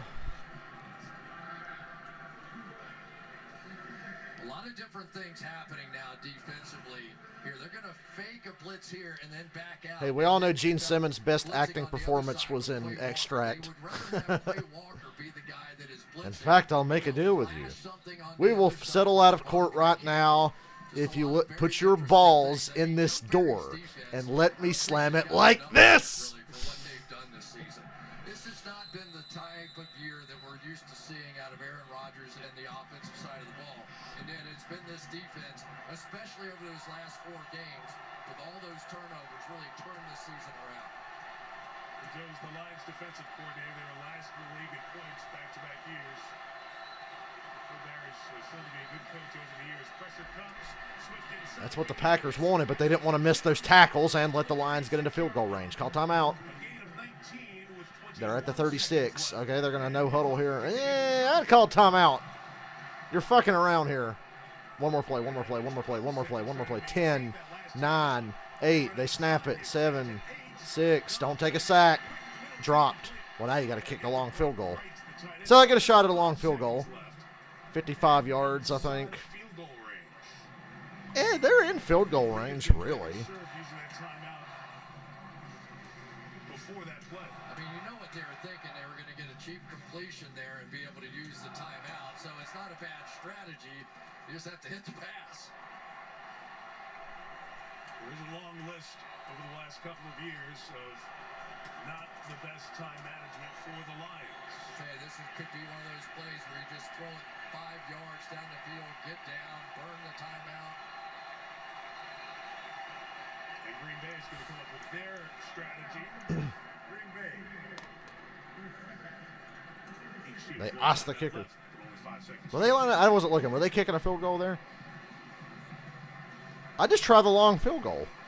We started talking about it a moment ago. I know it's cold. Seattle folks were disappointed that these games were not simultaneous, but I don't know what you think, but I don't think we're seeing Detroit give any less if they were alive or now that they know they're eliminated. I knew Detroit was going to play hard no matter what. Sure I'm not surprised by this. Well, that's a stupid comment, but clearly they'd like to go to the playoffs. But they would love to knock the Green Bay Packers out and would love to have a winning record this season. As a matter of fact, Dan Campbell told the guys, don't even pay attention to the game. Well, you heard what he said to Melissa at the end of the quarter, right? Right. And what if we got an emotion out of somebody? I feel like you guys are looking in on us here. Got 5 minutes left off the quick throw. Down quick, Timeout! 29. Wow, they pulled that off beautifully. They got away with one more play. So they do it in 3 seconds, and they shorten up the field goal to a 47-yard attempt here. Yeah, it's a good job. They also had sort of the tight end out there as almost a lead blocker to sort of a running pick so they could run it right in behind him but still have time to get down. So the miss was from 46 earlier. This is going to be 48 officially as St. Brown was marked down to the 30-yard line. Michael Badgley signed him week 7, 3rd kicker for the Lions this year. The guy likes to go by the nickname of the Money Badger. Let's see. What was that? I don't know if a timeout was taken, but a flag was thrown in all of it. I mean, you had Rasul Douglas come in and basically grab the football. There were whistles first, but then Douglas came to mess with the ball. Right in here. The whistles were going at this time as the official was coming in. Did they call a timeout? I don't know, but That was a bad snap. Douglas, Do you see that? Blown when Douglas came in to touch the ball. Flag came after all of that. That's a penalty Personal foul. Defense. on Green Bay. Number 29. Makes this field goal easier. 15-yard penalty. First down. Every week I say I've never seen that before, and I get to do it again. I have never seen that before. I have no idea what happened right there. He looked over at the sideline. And then walked in and did that. Yeah. But that's not where the flag came. The flag comes after this in the pushing amongst the players. I think that Douglas, after he got pushed, see if he stayed on that and turned around and pushed into the face mask, so he gets a little shove from Skipper there. Now, as he turned around, So LaFleur called the timeout. Anyway, here's the live field goal. Badgley knocks it. It's good. It's 9-6 at the half. 33-yarder. The penalty on Douglas definitely came after he touched the ball, as you were talking about, Chris, in that scrum. You were dead on that. So that's where the flag came. It made it easier. Detroit gets the ball to start the second half. It is 9-6 as they watch in Seattle. We go back to the studio to Maria. Tony Jason, Toyota halftime. All right, appreciate it, Mike. A pretty inexplicable end to that first half, Coach. Yeah, some mistakes. We saw jumping off sides on 4th down, penalty, just move the field goal up. Got to keep your poise, Jace. Crazy finish. We got ourselves a ball game in the NFC North. All right, coming up on our halftime report, DeMar Hamlin continues to be at the forefront of everyone's thoughts and prayers across the league today. Coming up, how his Bills teammates pulled off an emotional win, and a look at next weekend's playoff matchups. Want to stay up to date? Just tell Siri, show me football standings.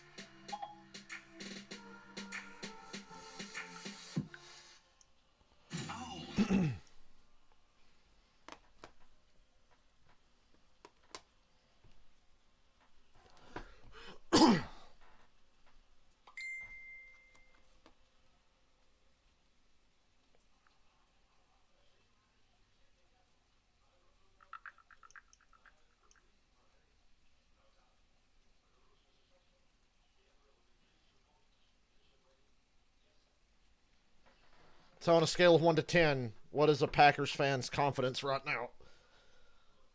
For me, it'd be kind of 6 out of 10.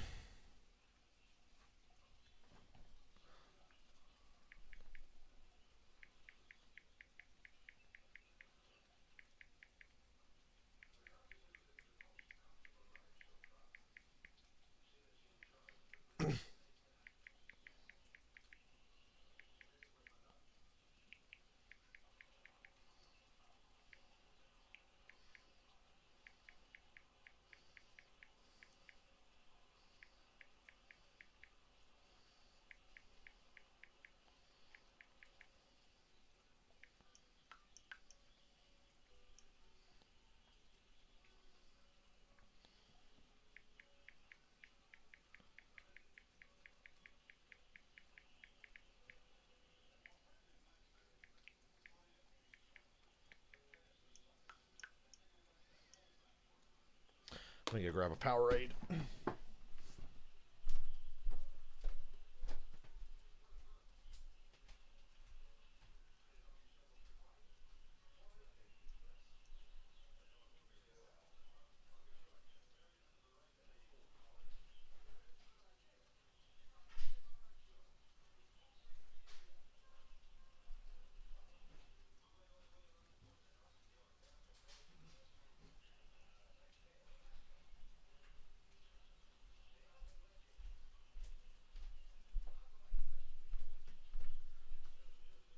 You've crunched the numbers and you're okay. All right. I think on February 5th, 2017, I was crunching the numbers too. Wow, he remembers the date? Yes, he does.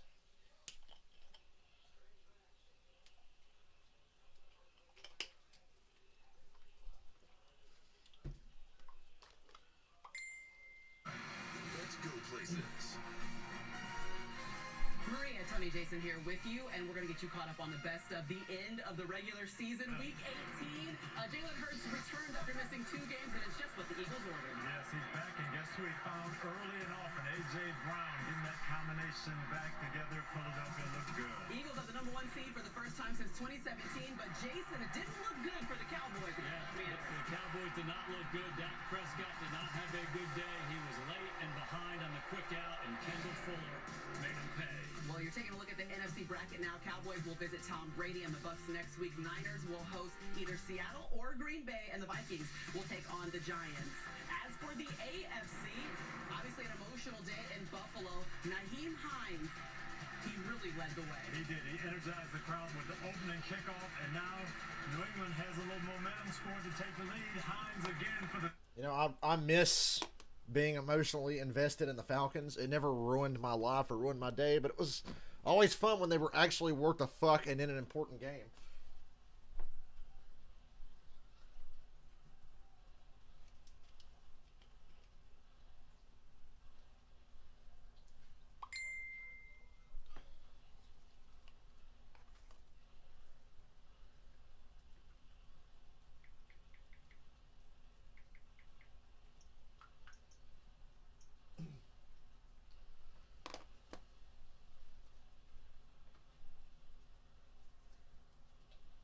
wait, the nerdy guy's doing his fucking percentage bullshit that they pull out of their ass. Here, the Chargers going into Duval County to play the Jags. Jacksonville's going to win. Most even wild card weekend match. Jacksonville's going to win, I think. 50% chance of either team winning that game.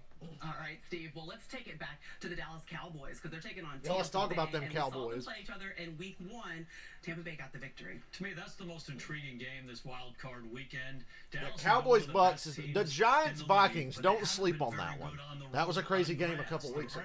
On grass, they're 1-4, and I really do believe they're not as disruptive. In fact, Jason Garrett's blaming the grass for the Cowboys sucking. We saw that again today, and oh, by the way, they're going against the greatest one that ever walked. Oh, did I mention it's a Dan Quinn defense against Tom Brady? How's that worked out in literally every game in the past? Dallas or Atlanta or Seattle. Pointed out that 4-5 matchup, Jacksonville and the Chargers. Two great young quarterbacks, Justin Herbert, Trevor Lawrence, in their first playoff game and a hungry crowd in Jacksonville. No doubt about it. Jacksonville playing as well as anybody here down the stretch. The big win over Tennessee. That's going to be fun to watch. Yeah, impressive. They won that South title, and now they're off into the playoffs, too. Now, coming up, the latest on a couple injured quarterbacks. But first, there are many places you can go in a Toyota, but few are as special as the Great Unknown. It's actually getting kind of chilly in here now. Man, this room will give you temperature whiplash. It's either really cold or really hot.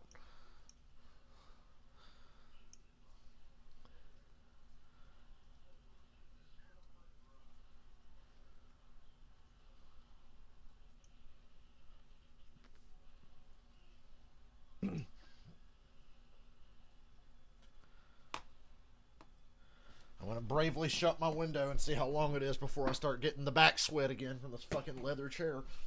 At least this chair has back support. Cameron, get Gotham Knights when it goes on sale so you can play with me. I really should get another window AC.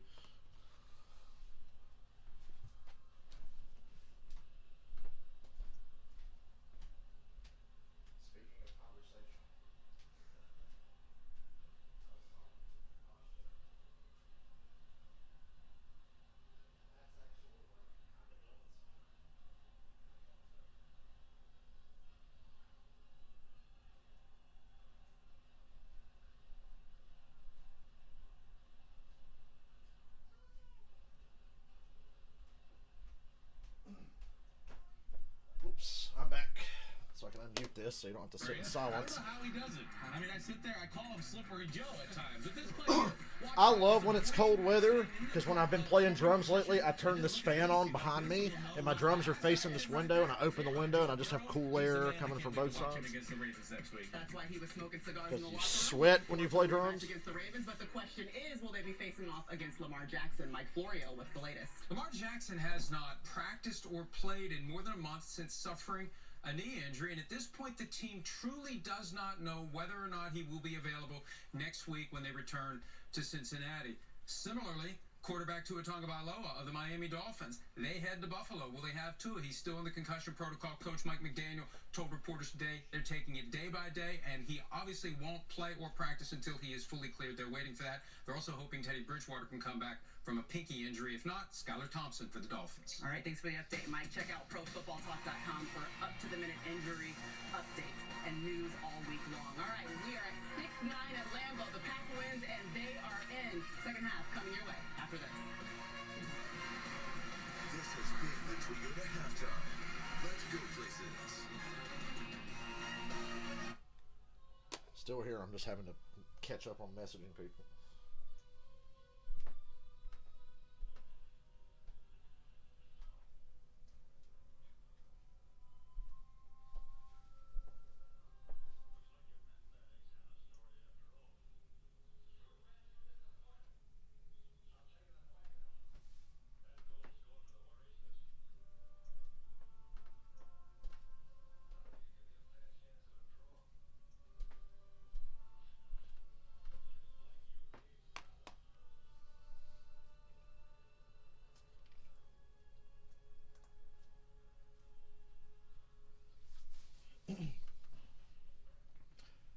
room is so fucking hot, I can get away with opening the window during this time of year.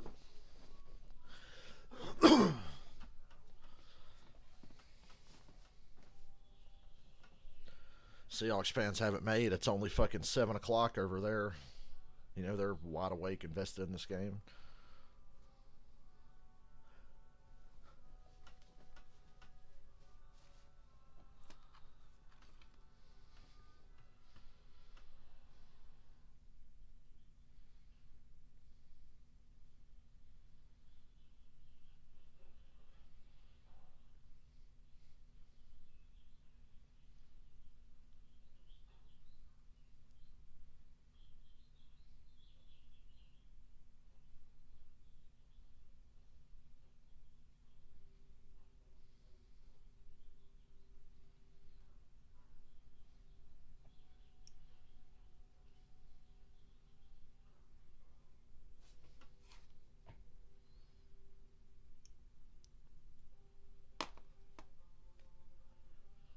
I'd love to shut my door because I could hear everything in the on the TV in the other room, but it'd be 100 degrees in here in about 30 seconds. I wonder if I got my window AC. I got a bunch of shit in front of the window that I used to have my window AC in front of. It'd be blowing right on like my PS5 and my cable box and everything, but it would still keep it cool in here. But I guess cool air is good for shit like that, so I don't know.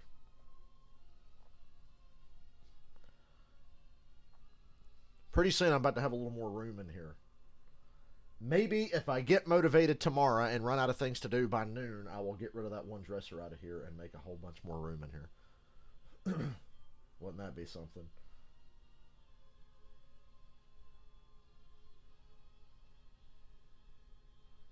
I'd hate to piss off Ozzy, but I could move. If I got rid of that, I could probably... I don't know. My TV won't fit on that one. It's too big. I don't know. I'm brainstorming ways to improve this room again. Because I could make more room in here and put these drums in a better spot. The drums are in a good spot now, but I'd like them to be facing the other way.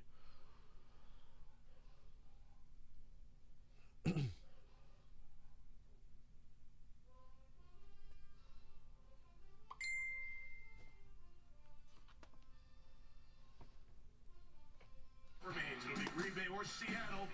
Right now, Green Bay leads by 3. Hutchinson, couple of sacks. So he's the 4th player since they started officially tracking sacks, with 9.5 sacks and 3 interceptions. Not just rookies, any player.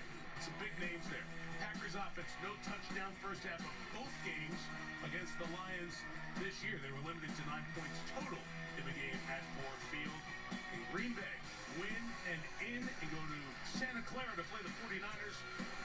Wild card weekend, super wild card weekend, and everyone in Seattle is rooting for the Honolulu Blue and Silver Detroit Lions. Lions win or tie. I've got a lot to do in here. Nothing crazy to move, but there's a lot I could be doing in here. Watch me get manic and start doing it tonight. Now that I'm thinking about it, I'm like, you know, that's something to do tonight. I can get it done tonight. Game to overtime to beat the Rams in Seattle. This kickoff is going to be short. A return from the 5-yard line by Shane Zimster, the tight end, across the 25. And Melissa spoke with Matt LaFleur. I got a great idea, but it's a project. Dan Campbell told me at the end of the first quarter that their main motivation is to keep you guys from going to the playoffs. What did you tell your guys at halftime? Well, hey, we got 30 more minutes. We're in a brawl right now, a street fight. Whoever wants it more is going to win the game. And we got to go out there, play smart, play discipline, and ultimately got to execute. No touchdowns yet for you tonight. What's it going to take to get in the end zone? Well, we got to do a better job blocking movement when we get down there. We had a couple miscues, and then you got to capitalize. We can't have drops. Obviously, we had a turnover right there before, or in that 2-minute drive, and just, you know, we got to finish. Thanks, Matt. Yeah, thanks, Melissa. Melissa, thank you. First down, Jared Goff throw the slant. Incomplete. Incomplete. As it was intended for DJ Chark, the wide receiver. You know, Mike, if the Green Bay Packers do not make the playoffs, they may well look back to what they did in plus territory in the red zone against this Detroit Lions team in 2 games. That is the reason, right? Clearly, in the first game, that was was the difference, and so far in the first half of this game, it's been the difference as well.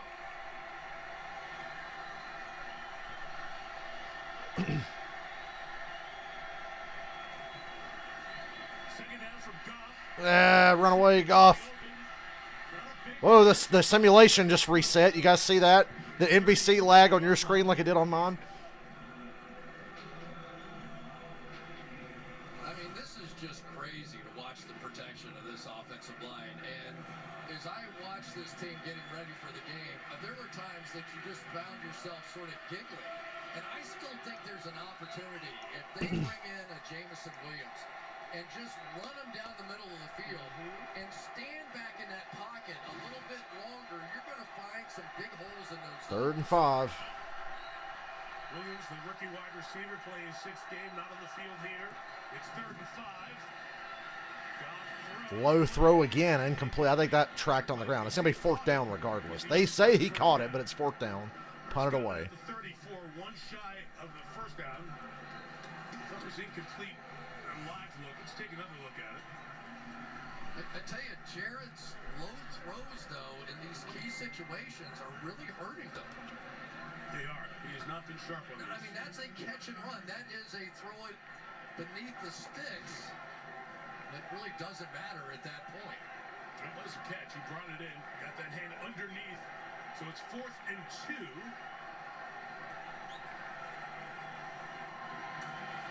Lions will just punch it away here with Fox gets run into. But there's no flag for that. Keyshawn Nixon from the 15. God damn, what a block. You see that? Can't believe they didn't comment on that. If I move the things I want to move in here, I'm trying to visualize, would it really make a difference? Would I have more room in here?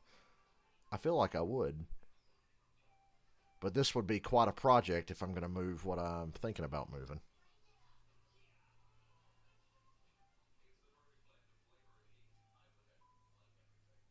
I don't know. I wish I could visualize it better. I've got a lot of fucking game consoles is what I'm saying.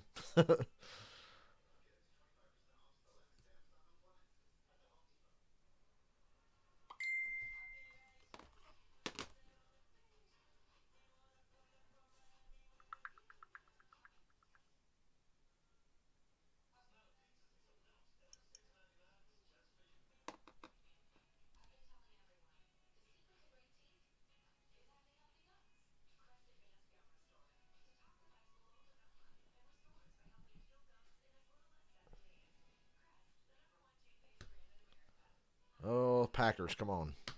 You wouldn't know you would think the Lions were playing for something.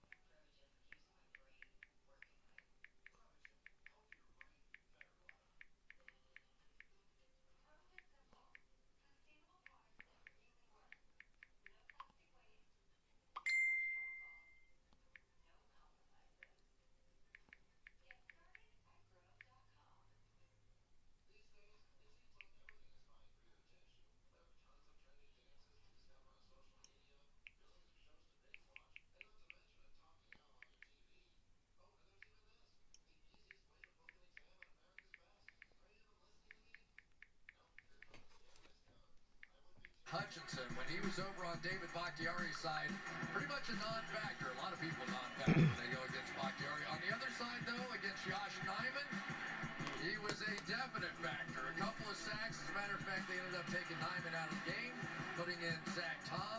It has been the Aiden Hutchinson show here in the first half. He was fired up to come to Lambeau. He was fired up for Sunday Night Football. And he has been firing on Aaron Rodgers. He's always fired up. See which end side he'll go to here. Over by Bakhtiari. The defense is right, the offense is left. Drive start from the 25 for the Packers. And Rodgers on first down. Rolling, looking deep, everything covers. Now he'll take off. He'll scoot out of bounds. Cobb could have blocked better for him there. Armchair quarterback. They've been doing a lot of the bootleg off of that outside zone, but not Half the Packers' offense now seems to come out of bootlegs. Running game, as I thought we might see. So this is really the second game in a row in which we've seen the run-stopping ability of the Lions be enough of a factor that the Packers haven't been able to dominate with their run game. 31 inside Jones. Good spin, Aaron Jones. Ooh, Aaron Jones. Ugh. Joseph was along for the ride, but got him down. He holds on to him. First down at the 48. Pick up 17 for a guy who loves life. He's loving life. What is he, Michelle McCool? Focus in on Zach Tom a little bit. This down block right here, and this is an athletic guy. You can see it, and you go, okay, big deal. What did he do? Well, he kept his feet moving, and he kept his feet in position to maintain that block and to give Aaron Jones just enough room. And Aaron Jones is a finisher. Career high in terms of yards this season for Jones. Will not get out of that tackle. Aleem Neal, third-round pick for the Lions a couple of years ago. He started every game on the interior for Detroit this year.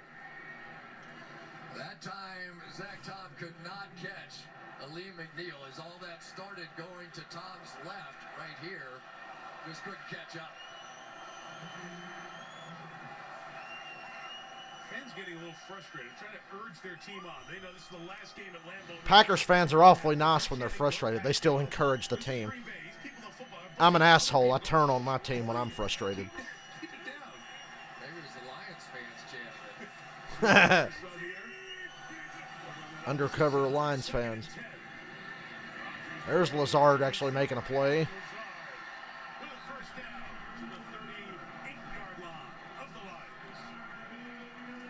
We've pretty much seen this all year, haven't we?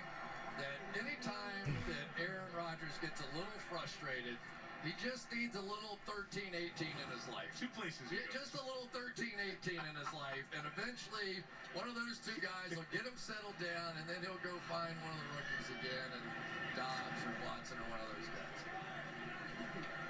Lazard and Cobb, real comfort there, as Devontae Adams for so often over the last half dozen years.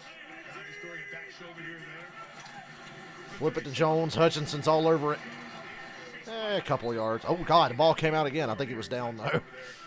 He recovered it anyhow. Pushing his defensive end, along with Mike Hughes on the tackle.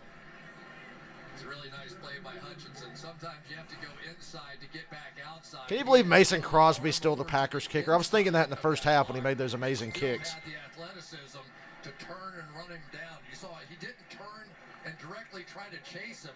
He retreated and knew that he was going to have to cut him off. It's exactly what he did.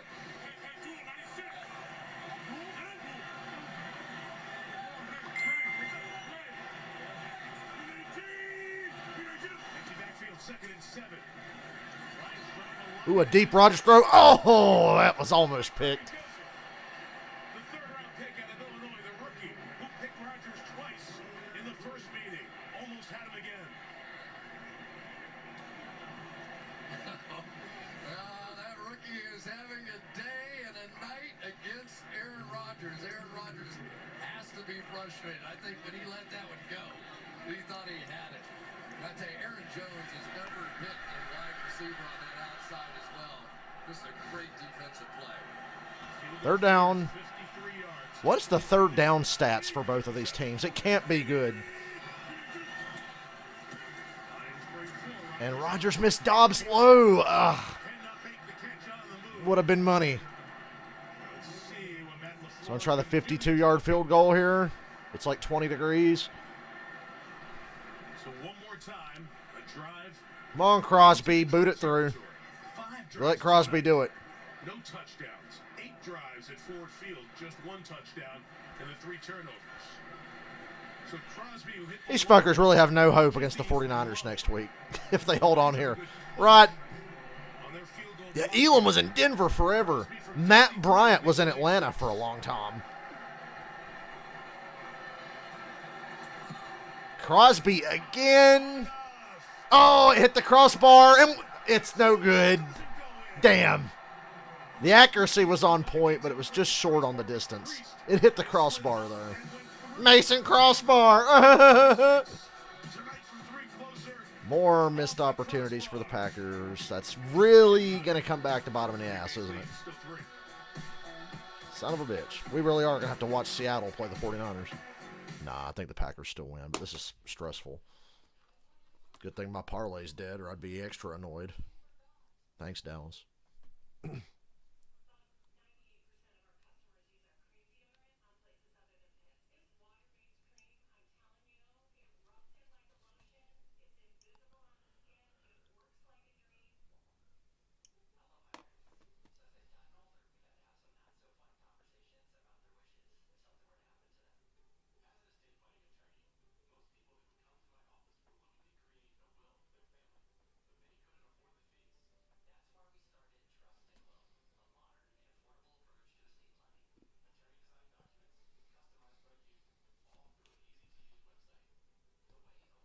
Nothing drives me crazier than points that you could have had that you don't have.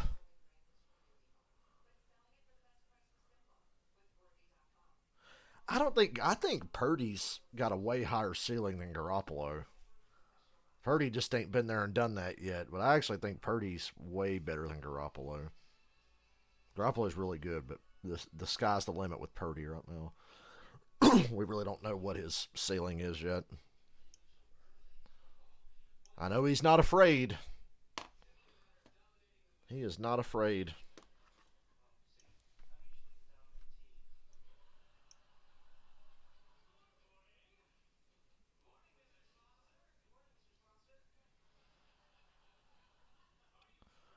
Ooh, Rhea Ripley's on that commercial.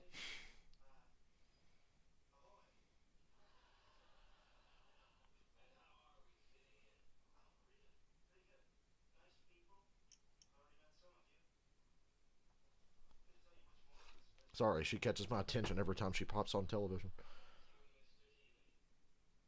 I hope Disney buys WWE so Alexa Bliss can officially be a Disney princess.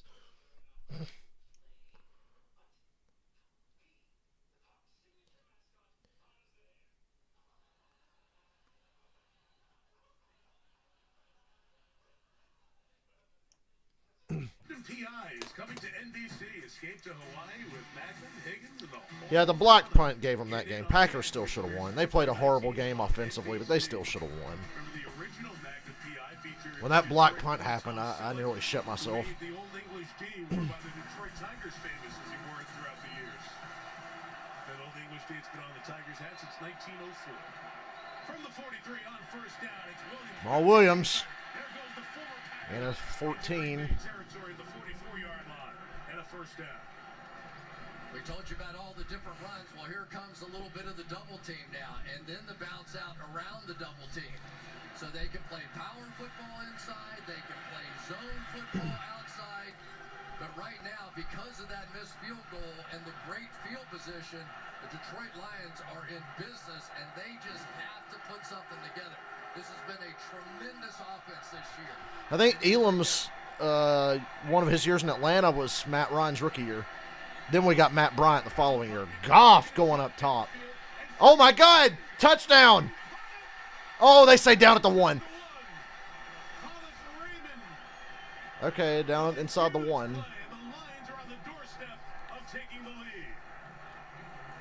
That counts as a wake-up. Go down. Now you just want the safety to Blake to his right on the outside, and then you use that great speed of the returner to get back outside. Just enough of a flinch and a great throw that time by Goff. Watch a little nod to the outside, just enough to get him to lean, flip his hips around, and that was all. So close to being in. First and goal at the 1. Williams, touchdown Lions. He walks in. To the lead. Detroit Lions touchdown. And he ties Barry Sanders for the most rushing touchdowns in a season by a Lion, albeit one more game this year, but Detroit is on top. Watch the way they isolate the defensive back. Bring across Jonah Jackson, the big guard, and that's a look you do not want to see if you're Rasul Douglas. right at you. You'll get the feel of what Douglas saw, and he said no thanks. Sweet Floor Williams upon his return to Lambeau, second year with the Lions. What a year he's had. Big extra point. Badgley knocks 13-9. One of the stories tonight, the most targeted Oh, snap! for the Lions, Khalif Raymond running all the way down. Jamal Williams took it I'm in. not muting that. I don't care if I get copyright claimed. I nearly shit my pants. They played Crazy Nights at the Jets-Jaguars game when that went to commercial a few weeks ago. It was Bruce's solo during Crazy Nights. I was like, oh, shit! That was I was like, well, stream's over, and I heard, wow, wow, wow, wow, wow, wow. I was like, oh my God, Bruce on Thursday Night Football.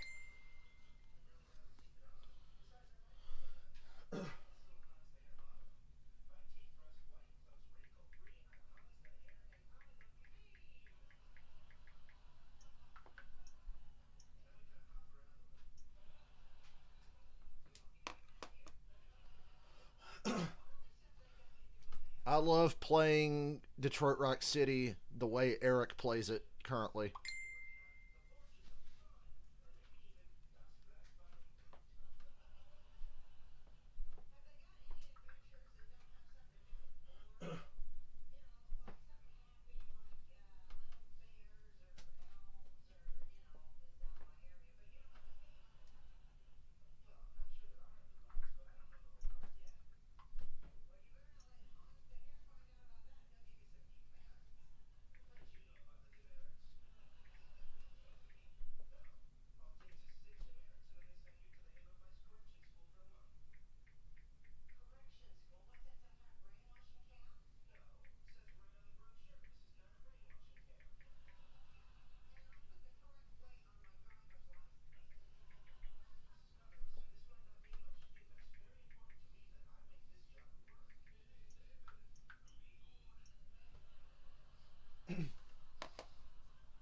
Sucker Circus at a hockey game? Wow. The Grammy-nominated Sucker Circus.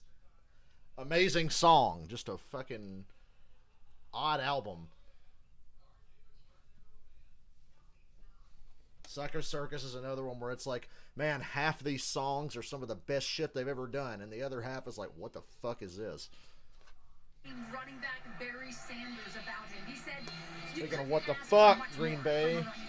Sanders likes the power and the vision that Williams runs with, that he's always There's Seek and Destroy. I was actually going to mention just now about how James Hetfield says he hates hearing Seek and Destroy at hockey games when he goes because he thinks his vocals suck. gives people a chance to look back and be reminded of my career.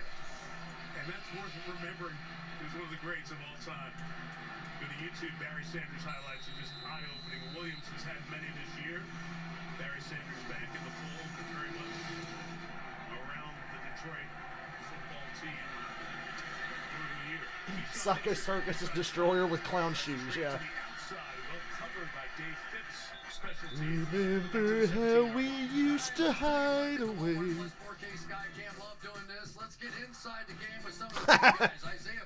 Save a Horse, Ride a Cowboy with literally every other song in existence shoehorned into it. Yeah, that was classic. Back-to-back plays to hold it to a field goal. He continued his outstanding play up the field. The unsung hero, maybe, so far of the Detroit Lions, Mr. Isaiah Bugs. So 8 minutes left here in the third, Chris. The Packers have not scored a touchdown. We just had the game's Packers can't get in the end zone against Detroit. now they got to pull something together here. This is ridiculous. Detroit's the fucking 85 Bears. 17-yard line. Rodgers pulls it back. Chase got rid of it in the direction of Dillon as Aleem McNeil was coming after Aaron. I tell you, Aleem McNeil is no joke inside. I watched a highlight reel of him. He has a way of laying a little wiggle on these guards sometimes, and I think he's so big you don't expect him to have that kind of quickness inside, but you can see him running down Aaron Rodgers on that one. And right now, it's the Green Bay Packers who need something out of the future Hall of Famer and Aaron Rodgers. Sometimes your great players just have to make great plays. 17. Straight drop. Rodgers pocket clock to run a throw there. 3rd and 2. To the 24-yard line. Under duress was Rodgers, and he found Lazard a couple shy of the first down. Well, it wasn't perfect, but Hutchinson this time out there working against Zach Tom, and Tom got just enough for Aaron to step up and around, and you could see how close Hutchinson came to knocking that ball out. Now, you remember earlier I was talking about the Lions getting a big play on offense. They got one. Now I feel like Hutchinson's about to break out here.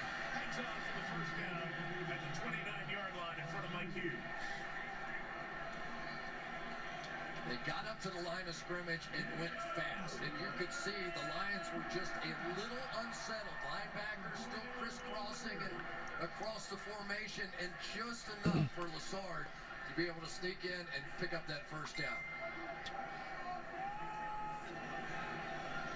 Lazard's 3rd catch on the night. 3 Packers and 3 catches. 3 straight years in the playoffs for Green Bay. Now a win to make it 4. Number 30, Rodgers. Aaron Jones. Cannot get away from the tackle, Jerry Jacobs. 2nd year out of Arkansas. Last 2nd year, a lot of rookie players, young, rebuilding Lions defense. One of the problems when you have a guy like Hutchinson who gets hot is you have to leave extra blockers in there to get him. And you go, big deal, that doesn't matter. Well, it does matter, because instead of getting 4 guys out in the route, instead of getting 5 out, you get 4 out. So it just takes away a receiver when a pass rusher gets hot the way that Hutchinson has. 34, Lazard's blocking him here as Aaron Jones tries to get to the edge. 3rd and inches. Thrown down by Derek Barnes, the 2nd-year linebacker out of Purdue. Check the mark, very close to the line. He's short. Boy, that ref's a dick. You see the crowd went, when he moved the ball back.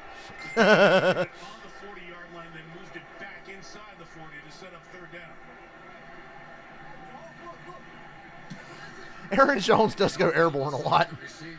He gets shoved, he jumps. Special wide receiver to go inside and block somebody like Aiden Hutchinson, and he got the job done on that one.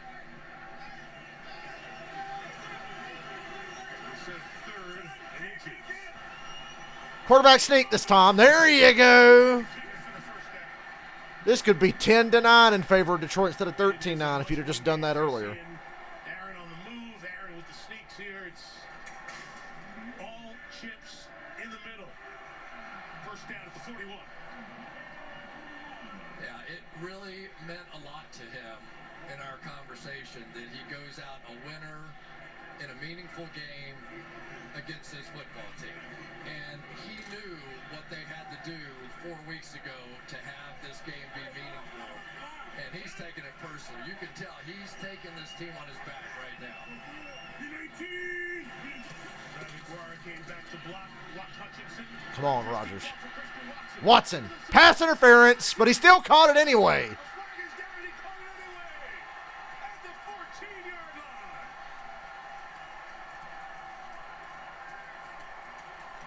Gain of 45.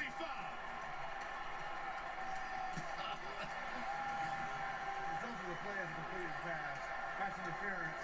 Number 24. That penalty is declined. First down. Big play Packers. First of all, that ball was launched.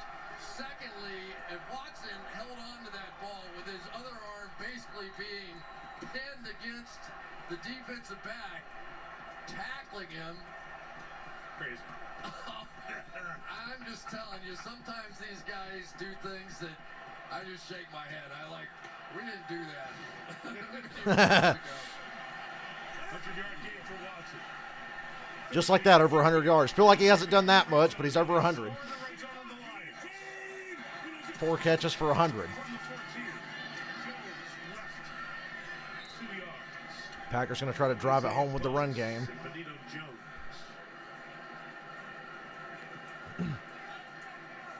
Aaron Jones gets up slowly here. It was interesting. We were talking to Dan Campbell about their focus on stopping the running game. He said, look, if Aaron Jones gets going and opens up the candy shop for Aaron Rodgers, we're dead, right? There's no way. And so basically All we have to do is stop the run and then hope we make plays against them in the passing game. Big 18! 13. Rodgers faking. Throw. Back at the end. Touchdown, Lazard.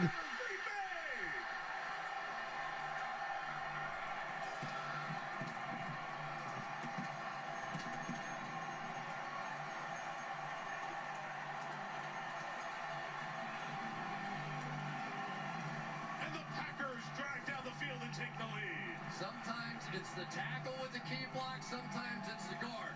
It helps if your guard is a former tackle. Elton Jenkins just held up, the protection was perfect.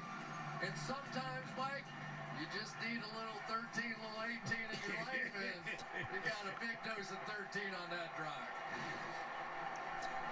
Lions getting it sorted, so Mason Crosby's got an easy shot at it and knocks it through.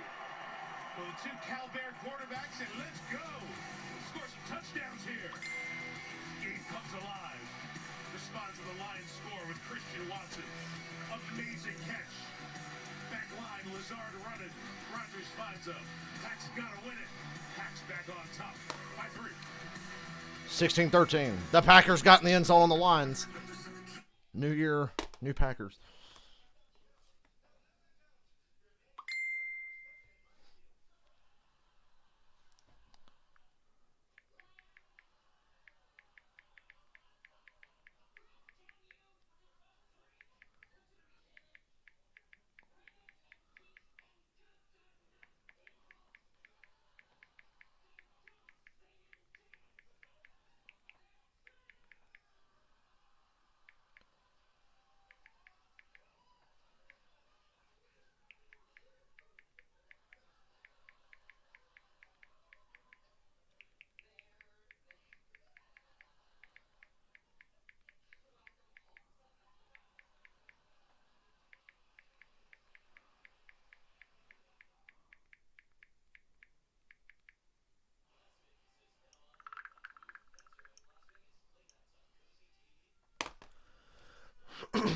Tired, but wide awake. It's hot in here again. So my options are sweat or freeze. I think I'll take freeze. We're going to open the window one more time.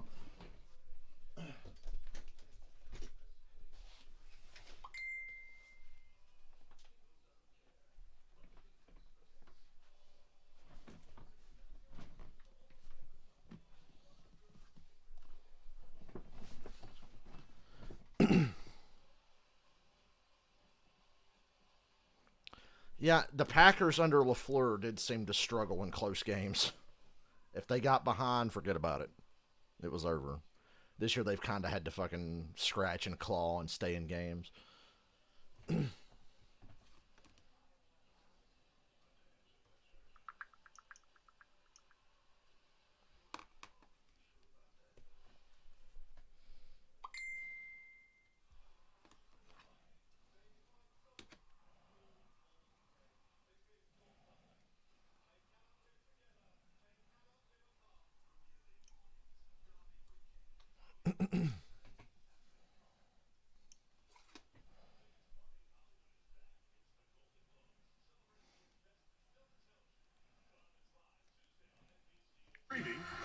On Peacock. Keyword there is happens live. That party can get interesting, so look forward to seeing that Tuesday night. 3:17 to go here at Lambeau. Third quarter. Back by 3. Again, a short kickoff that is returned on the up man, Shane Zylstra, the tight end, pushing the block forward to the 31-yard line. What's First, up with I want my to take you back to April 23rd, 2005. Jared Goff is 10 years old. He's grown up in Northern California. Dude, I was 11 in 2005. Fuck, I'm older than Jared Goff. I hate that I'm older than most NFL players now. That was a weird bridge to cross as I've aged. One day I woke up and I'm older than most NFL players and older than most NASCAR drivers. So I can refer to them as kids now. He's become friends with both Smith and Rodgers since he wants to beat Aaron and knock him out of the playoffs here tonight. Yeah, he put that gracefully, didn't he? Yes, he did. I cleaned it up for America in prime time.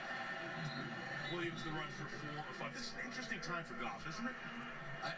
I think Goff has definitely earned his keep in Detroit. I wondered how long he would last without McVay with his hand up his ass. That's okay. Dan Campbell will get fired in a couple years. McVay will become the head coach of the Lions when he comes out of retirement, and Goff will be renewed once again. Just kidding. McVay got rid of Goff for a reason. But I'm very impressed. Didn't know Goff had a year like this in him without McVay. He's going to have to probably get a new OC next year. Their current one's going to get a job somewhere. Oh, man. Well, Devondre Campbell kind of got between that. His teammates when he was with the Rams, and that'll bring up a third down for Detroit. Yeah, you got to make that catch right there. That was a great throw. See him on the outside there. Jameson Williams, not a lot of time on task. Missed so much at camp. Just couldn't come up with it. Thank you. It was Williams, not Reynolds there. It's 3rd and 5 coming up.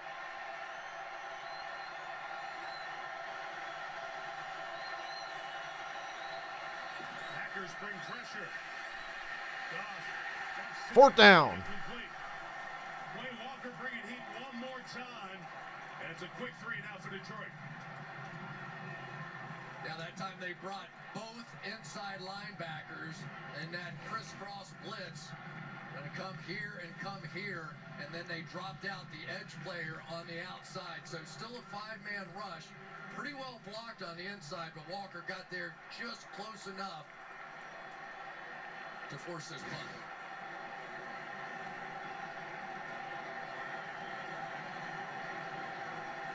As usual, high average. Jack Fox in kicking. This one's shorter. It's 43 yards. Nixon on the run. Looking to cut it back. He's tackled. The ball comes out. Uh-oh. Packers seem to be right on it. Jesus Christ. Keyshawn Nixon as that ball came free. But it bounces, fortunately for Green Bay, to Corey Ballantyne, who was waiting. Or check that, it's Keyshawn Nixon getting it knocked down. Ballantyne the recovery. Holy smokes. Now, was he down? I couldn't tell, but that is some play by Ballantyne. And Mike, you remember when I was telling you we were watching the tape of the first game between these two? Yep. And it seemed like the ball bounced up in the air like so many times when they were playing the Lions, and the Lions got all of them? Yes. In this game so far, that was maybe the play of the game, and that finally went the Green Bay Packers. Fuck. Officials are holding up the Packers and then resetting the play clock for a second. So get the ball spotted. Meantime, Just what the Packers need, another botched special teams deal to take them out of playoff contention. At least finding the right After spot. discussion, the receiver's knee was down at the 26-yard line. It's 1st down. We should point out After Keyshawn discussion. Nixon I like how was southern not that the guy main sounded. kick returner. He has become that and given this team a lift. A long kickoff return to Miami, a touchdown return last week. He had been covering kicks and blocking for kicks. Has become a huge factor. He's very popular on this team. In fact, Aaron Rodgers says it's been a huge difference in this run to the playoffs. Toss to Aaron Jones. Cuts back, dropped down at the 31-yard line. And the flag comes in for the horse collar. Horse collar. Holding. Offense. Oh, what? Horse? Oh, what? Holding. 10-yard penalty. 1st down. That's about a 25-yard difference from where I thought it was going to be. There's Bakhtiari right out on the outside, 69. Yep, you can see the tug as he tried to go back the other way. Yep, that's good because that's on the number. It's not on the nameplate or inside. So that works out okay. So no horse collar tackle.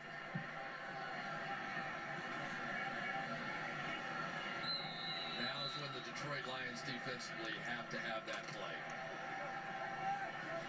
And they have Amani Oluwarie in at corner at the bottom of the screen.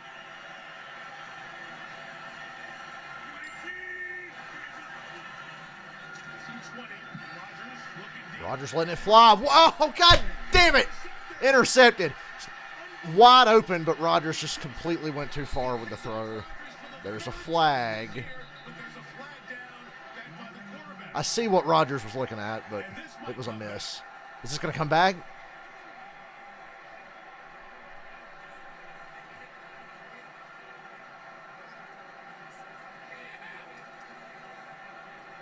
discussion here after the flag was thrown. I didn't see Rodgers get hit after the play. Something that before the interception was a lip reading with the umpire and the referee conversation. Illegal use of hands to the face. Defense, number 79. Hands to the face on the lines. A pick doesn't count. Wow. So John Kaminsky called for that. It erases the pick, and it's a first down for Green Bay. Right here is Kaminsky, and right there is the hand to the face, and then watch it push up and out. There it is, right there. Bummer. Wow, what an expensive penalty. Not only... Aaron Jones is wide open. Right here. Wide open. That's one of those moments in Madden where you go, I didn't want to throw the ball that far. Why'd you throw it over there? He's not there yet. Hands to the face. Yeah, indeed. Ironic. Ironic.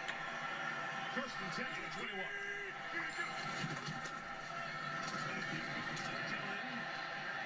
No carry. The linebacker Anzalone to the 30-yard line. Pickup of nearly 9.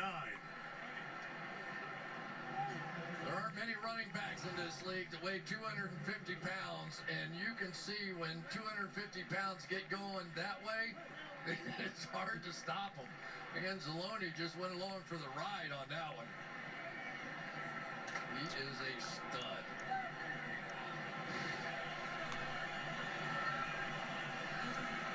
Both backs, Dillon and Jones, have played every game this year. Taking it a long one. First down.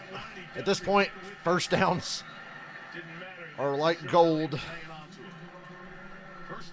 Just keep the chains moving. Here in the third.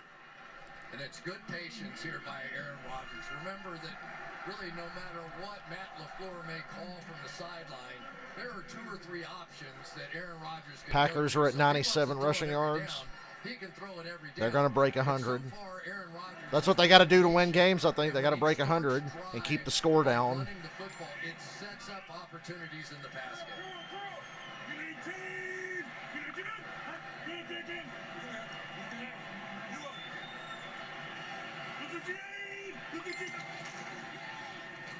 Headed for the Dillon run to the 36-yard line. As that's going to take us to the end of the third quarter. Interesting quarter indeed. Each team scored their first touchdown of the night. Off we go to the fourth. Packers 16, Lions 13. Winning in game for Green Bay. Sunday Night Football continues from historic Lambeau Field. After these Fourth quarter.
Sorry I'm texting so much, everybody.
surgery. We know how long these guys were able to stay healthy and continue to play.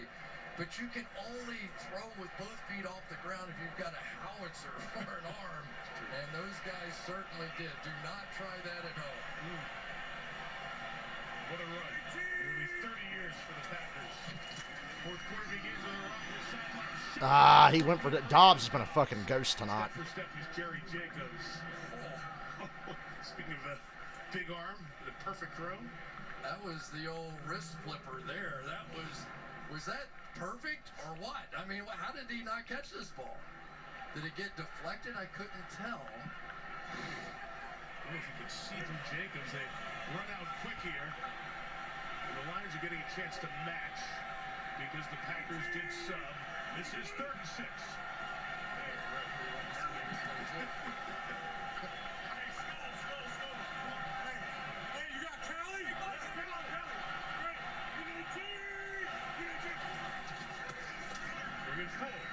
Rodgers looking for an escape. Rodgers, don't fumble. Just don't fumble. Anzalone stopped it from going forward as he was being pulled back in the other direction. And the Packers going to be about 3 yards short on the first down here. And Rodgers didn't like the physical part of the end of that pile. That was some effort, though. I couldn't see who it was. The hustle back to get there, basically to catch. And yes, that was James Houston, I think, able to run him down from behind. There's been some story, that young man. 8 sacks and didn't even get to play until late in the season. 8 sacks in 6 games. 4th and 4. Matt O'Donnell with the kick. Get away from it. A fair catch will die there at the 25. That's where the Lions will take over. Try to tie the game or take the lead with a score, which would be good for the people of Seattle. Packers win, they're the 7. Lions win, or we end up in a tie. And the Seahawks advance the playoffs, and the Packers are eliminated. The 7 playing in Santa Clara against the 49ers, some Super Wildcard weekend. The weekend starts on Saturday with 2 games, 3 games. Have they announced the goddamn schedule yet? I think usually by the end of the Sunday night game, they have the schedule set. Times and networks coming up at the end of this one, or a little bit later on tonight. Goff 15 of 26, 160 yards. No touchdown. I'm curious to find out when the games are. We know what the games are, but when are they? There's Amon-Ra St. Brown for 15 yards. 15 yards, right around the 40-yard line. This is what St. Brown is just so good at doing. He has those little internal kind of moves right at the top of his route. How about Mike Tomlin having another winning season against all odds? TNA against all odds. Across the line. That motherfucker's never going to have a losing season. Jamal Williams, big run. First down, they're at midfield. And this is where the whole Dan Campbell mentality starts to kick in, right? Just there's nothing to play for. The Packers have everything to play for. And yet watch this offensive line come off the ball and create a gaping hole inside. These guys really believe that they deserve to win these kinds of games because of all the work they put in during the course of the year.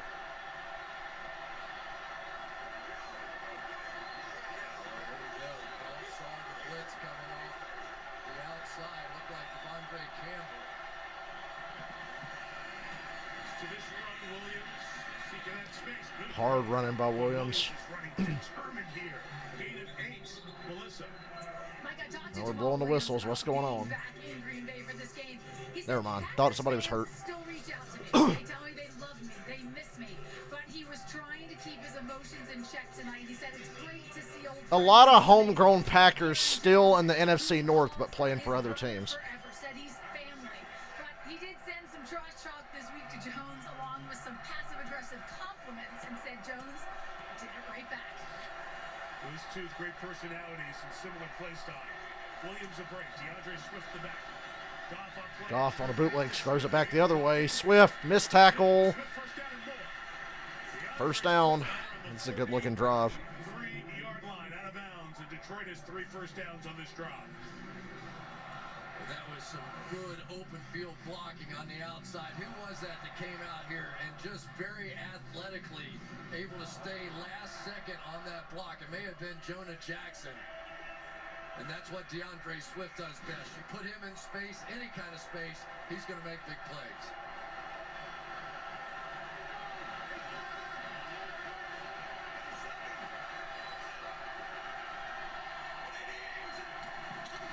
Yard line. Swift, Clark first contact, and brought down by T.J. Slayton. Minimal gain on first down for Detroit. Yeah, there's just been some great battles on the outside here. You've got Kenny Clark, who's as good as there is out there, and then trying to work that double team is one of the great young players in Penei Sewell, and that time Clark just too much.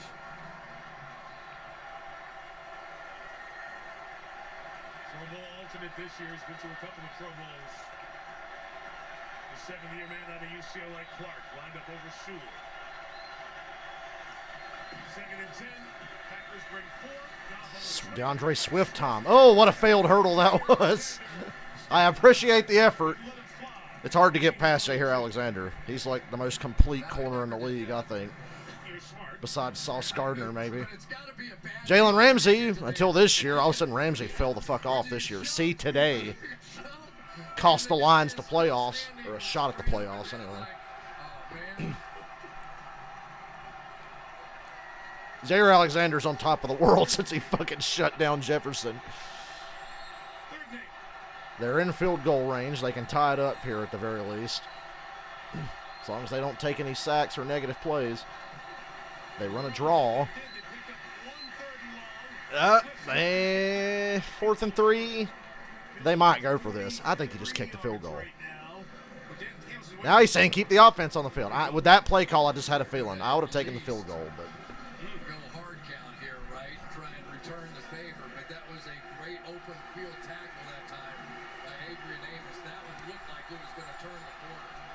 4th and 2. This is in their profile. You saw Penei Sewell bobbing his head up and down. I've never bought into losing for draft picks. I know it's convenient, but you want to win the game. Everybody wants to win the game. That's why Houston played so hard. They are going for it. Got it. Chark, the former Jaguar. 4th and a couple, and they go in the air and keep the drive alive. That's why they love it. No tricks. Skip's going to say, see that? No tricks or hard count there. Aaron Rodgers. He was talking about, there are a lot of coaches that I've played for that believed in a conservative approach, but he really taught me there are times that it is the right thing to do to take chances. Hit your aggression points and go after it. And they do on 4th down a lot. They do with shot plays. Take some shots in situations like this, too. We'll flip to Swift. Gets through the first level. First down at the 12. And all of a sudden, there's only 8.5 minutes to go. So it's getting down to, as Cornette says, nut-cutting time. Just enough to make that play. But, the other part about going for it on 4th and 2, if you convert, it demoralizes defenses. Because they know that was their chance to get off the field and end this drive. And yet now they're still out there, and the offense has the momentum. We're at the 11, it's 1st and 10. This is starting to stress me out. We're almost halfway through the 4th quarter. Goff almost tripped over Swift. Now he throws it to him. It's Campbell in the open field. Got him down. Campbell was so good for the Falcons when he played for us. Oh, Swift's shaking up. Yeah, he got tagged at the end of that play. And the athletic training staff from Detroit out to look at DeAndre Swift, who has battled through injuries throughout this season. Somebody from the defensive interior, was that Jaron Reed, came flag was by. thrown here, too. Yeah, a flag was thrown at the back end. There's a conversation going on amongst the players out there, and I think I saw a flag thrown late in the pile there. Terry, what'd you see? Clearly a forearm to the head, Mike. This is a foul for unnecessary roughness. I don't know if that was the flag or there's a lot of jawing going on around Swift as the athletic training staff was looking at him. after the play. Unsportsmanlike conduct, number 7 of the defense. Oh, first and goal Lions. Yes, that's on Quay Walker, and they missed the penalty you guys were talking about. But that was Walker, and that's LaFleur right to his rookie. You got to be smart. And for DeAndre Swift, his leg was pinned underneath the original tackle, and then Jaron Reed hit him in the head. Oh, he pushed a member of the athletic training staff. That's ridiculous. Wow. If there's ever a reason to never push the athletic trainers, this would certainly be that week. Terry, can you get ejected for that? Absolutely. We've seen that on the sidelines with pushing or contacting coaches. They are going to disqualify for that. So, yes, we just were informed. Okay, let's see if they stop the game and get in here. It's at the 5-yard line, and now the Lions have broken the huddle here. And now the play's being stopped. Yeah. It's first and goal at the 5 after that penalty. Chris, you're somebody brought Peggy Hill's cowbell thing. Remember that episode of King of the Hill where her and Bobby are ringing the cowbell on the school intercom radio show or whatever? And everybody thinks it's funny. Number 7's unsportsmanlike conduct is disqualified. Wow. They throw him out. You understand why they're upset now. Season on the line. They throw him out. Is coming over to explain it to Matt LaFleur. So the trainer basically is just trying to get in to give assistance to Swift, and he didn't do anything except trying to wedge his way in there, which you have to do. And then Devontae Wyatt came in and did the same thing. Wow. I'm kind of shocked by that. Yeah, throw his ass out. That's stupid. So unnecessary. Yeah, and especially considering what happened last fucking Monday, you dumbass. So yeah, toss his ass. I didn't quite see it at first, and I saw the replay. I'm like, what a dick. See if the Packers can make a stop here. Williams gets 1 to the 4. Walker gets an early shout. Goff absolutely should have pulled that ball out. He would have had the touchdown with the lead blocker in front of him. He just missed this read. Crash down inside. That's a pull all the way. And it's the replacement for Walker McDuffie who makes the tackle on Williams here. Lions explode out of the huddle. 2nd and goal. Extra lineman Matt Nelson in.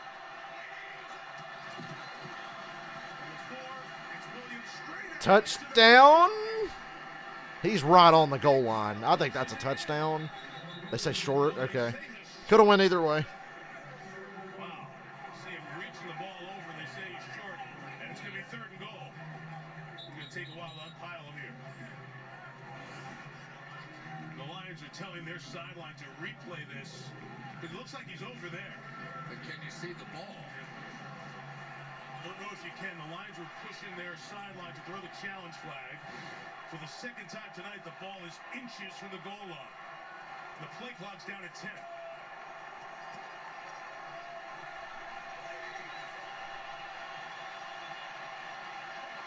Timeout.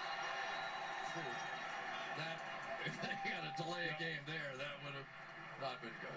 It was 2 things. It was a long time to umpile the guys, and secondly, a couple of extra seconds with the Lions players looking over to the sideline to challenge. Could they still challenge now that they've taken the timeout and no play has been run, right? Yes. So meanwhile, in this drive, Quay Walker up the tunnel. Knows the emotion got the worst of him. For the 2nd time this year on a Sunday night. As we mentioned, we saw it in Buffalo. The sideline personnel, players on the practice squad, not in uniform. Walker got involved with on the sideline, some pushing involved in that.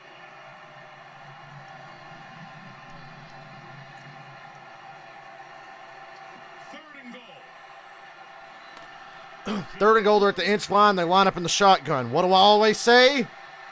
You deserve what happens next. Touchdown! I guess they deserve that.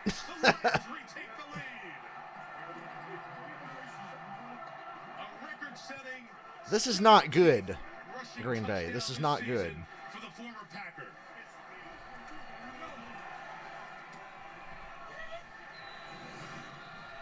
get a feel right I don't over like here. this. Watch the double team. Drive off. We talked about the young stud, Penei Sewell, and that is a monster hole on the goal line. At every point, huge. Badgley knocked it through. The lead is 4. 5:55 left. Eliminated 40 minutes before kickoff. The Lions have brought everything tonight. Williams has scored twice. That's what I remember Khan singing that song. That's what I like about you. You really know how to dance. Yeah.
Last game of the year. Can't hold anything back now. Green Bay, I feel like you're holding back. They're going to have to get in the end zone again. That seems to be asking a lot for the Packers against the Lions.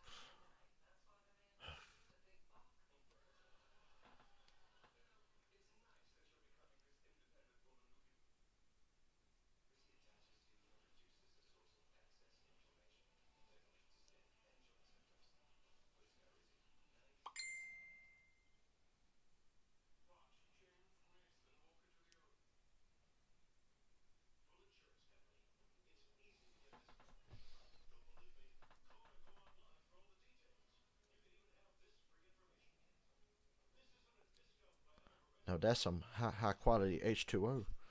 Could you imagine in that Buffalo-Cincinnati game if a Bengals player came over and shoved the guy that was about to give CPR to DeMar Hamlin? That's why I got a little outraged a little while ago about the Packers shoving around that Lions medical staff guy. Like, fuck off, man.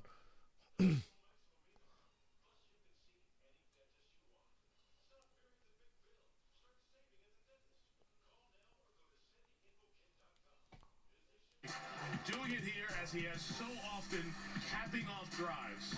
1 per game. They're watching back in the establishments around the Great Northwest and in Seattle. They are Lions fans. And on social media, There's the Seahawks fans in the bar. The literal 12 drunks in the bar. That should be the competition committee for the NFL. 12 drunks in a bar make all the decisions on penalties. Take a knee. Don't run that out. He's going to run it out. Try to make a play. He got across the 20. As he turned into a big hit there by Board. Here's Melissa. Mike, when Aaron Rodgers last came off the field, he was holding his right wrist and thumb. He had a conversation with the Packers' head orthopedic surgeon and athletic trainer. He was grimacing in pain. They did not tape it, but remember, he fractured that right thumb back in week 5. He told me this week that he banged it a few times in the Vikings game last week and that it was sore this week. So something to keep an eye on. All right, Melissa, thank you. At the end of that play, Keyshawn Nixon took a very hard hit. As well as you saw, he got spun around and into the Chris Board hit. The athletic training staff walked him over to the sideline as well. They're going to take a longer look at him. I think they're going to take him back for deeper examination. All right, here we go. 5:49 left. Packers got to win to get to the playoffs. Down 4. Rodgers on first down. Wow. Awareness rating, level 99. That was actually really good by Rodgers. He's like, I have the strangest feeling someone's about to hit me from behind. Throws it away. On the coverage that they might be able to play here because Down to 5.5 minutes. I'm officially stressed if I'm a Packers fan, which I kind of am in this game. Just because I want to see what happens if they make the playoffs. Way more interesting than if Seattle makes it. Remind me again why 7 teams in each conference was a good idea, because it's not. But this would be interesting. No gain, 3rd down. comes up with a big play. He gets Aaron Jones and sets up third down inside of 5 left. Jones slow to get up. I tell you what makes this impressive. He goes the opposite way before he comes back to make the play. Dips inside, goes all the way around the block of Josh Myers, who was sprinting out to try and get him, and was athletic enough to come back out and make the play. He has had a big night tonight. Third and a couple.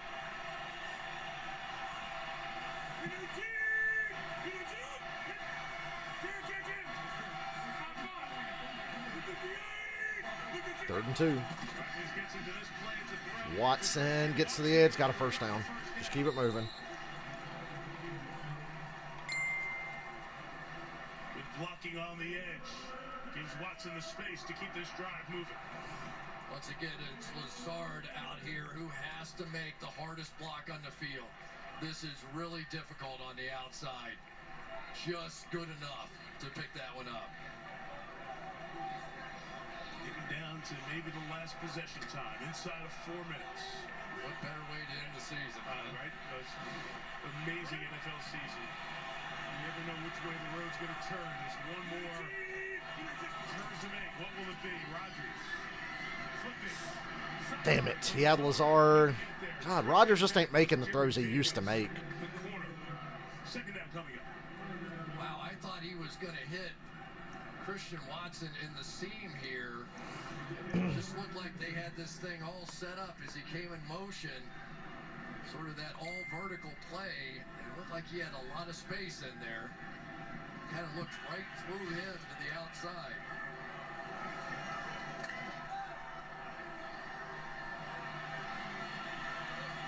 Hudson's made big plays tonight. 5 catches, 104 yards. The 33 rushing for Rodgers pressure. Third and 10. And Rodgers picking himself up. Damn, he got wrecked. That was a good-looking stunt right there. Coming out, around, and then the hit. It's as hard as you'll ever hit a quarterback these days. Here's Luke. Luke inside, and also a little grab that was not called by Zach Tom. This line's defensive line. Third and 10. Got to have it here. There's only 3.5 minutes to go. Defense is reeling a little bit because they were on the field a lot in the fourth quarter. Blitz. The Packers going to have a chance if he can just lay it in there. It's picked. Oh, boy, and they're going to get a good return on this. 4-point lead with 3:27 to go. They're across midfield. They blitzed. I'm like, Rodgers going to have a chance. The coverage was actually good. It was a blitz, and the single coverage was pretty good. But it hung up in the air too long, and it got picked by the safety. I don't know what to say.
I still want to believe the Packers defense has a big play up their ass.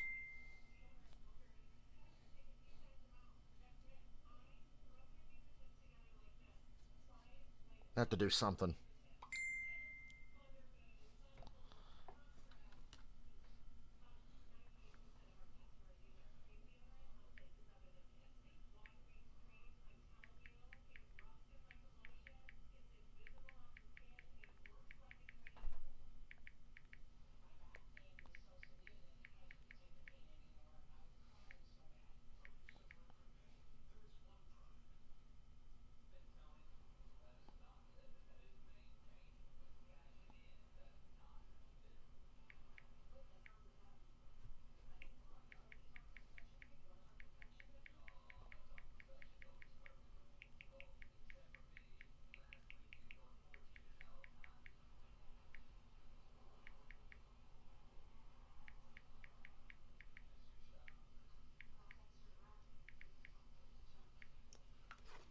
Okay, so sorry.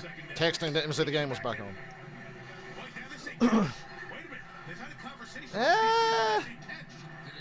I don't think that ever hit the ground. The taint catch. He caught it with his taint. Taint gate. Taint gate. I don't think that ever touched the ground.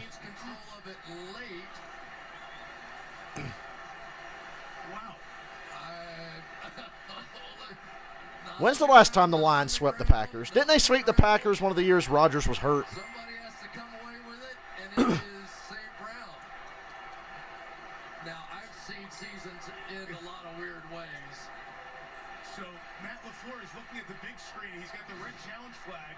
He's thinking about Don't challenge it. Save the fucking timeouts, I'm telling you. Oh, God. 9-yard run for Williams. Got to take a timeout. Timeout.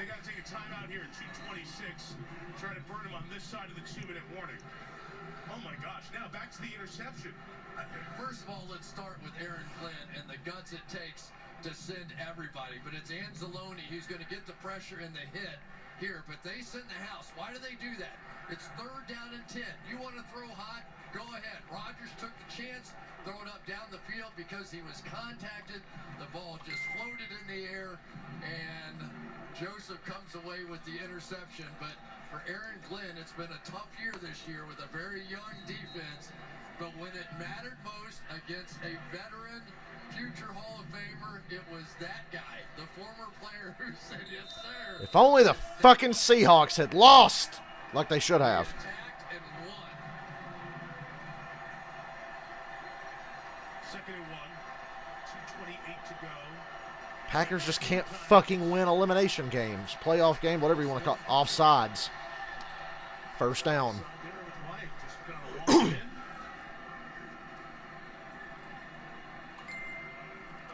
First down. Neutral zone infraction, number 95, defense. 5-yard penalty. Results.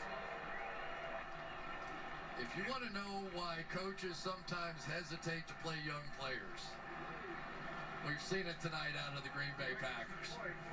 It's declining the neutral zone foul. It still will be 2nd down. Interesting. Yeah, there's Sheila Fordham, who is the owner of the Detroit Lions, principal owner and chair since 2020, the last couple of years, as her team is trying to win this game here and end the season. So, Chris, do they think that the Packers did that on purpose and just declined it? It's a very interesting not accepting a first down, but as long as you pick up this first down, it adds a play to the mix. Here's the run by Williams. And they do get the first down. Timeout, Green Bay. Looks to be a first down, and the timeout taken. 2:21 to go. The Lions are going to have a winning record. That was it. I'm not sure almost any coach thinks about the idea we're going to add a play to this mix and force them to burn an extra timeout. And that was really brilliant. Yeah. That was brilliant. You can talk all you want about biting kneecaps. That was a brilliant call. So it takes it to the 24-yard line, and a first down here with 2:22 to go. And Green Bay now down to just. Oh, look at that win probability, creeping danger. If the Falcons were in this, they'd find a way to blow that. I wonder if Aaron Rodgers is sitting there wondering if he'll get another play this season at Lambeau, and as always, as the year ends with Aaron at this point in his career, who knows what the future holds. 24, Williams on the inside, 21. LaFleur's going to take his final timeout here. 2:17 to go in regulation. So the Packers will be looking back if they cannot turn this around at several different moments in this game. This fumble, the Lions were able to recover as the Packers are once again driving inside the 20. Romeo Doubs right through his hands. And then this penalty here as the athletic training staff was coming in. And he put a hand to walk in there, but clearly the push by Quay Walker was a lot. And then the interception by Kirby Joseph. And Aaron Rodgers wondering if he's going to get the chance to get the ball back in his hands. Now, Quay Walker was upset on that play when they went and hit the athletic trainer, pushed him to the back. DeAndre Swift of Georgia Clare was the running back. He was down. Walker was his Georgia teammate. So too was Devontae Wyatt. They may have been checking on their friend, but certainly pushing the athletic trainer took it to another level. New York agreed and kicked him out of the game. Second attempt at a throw. It's Amon-Ra St. Brown staying on his feet, staying in bounds. Penalty. It looks like it's on Mitchell, the tight end for the Lions, and penalties here are huge for so many reasons. Yardage and clock. Holding. Offense. Number 82. 10-yard penalty. Second down. The run for young players continues.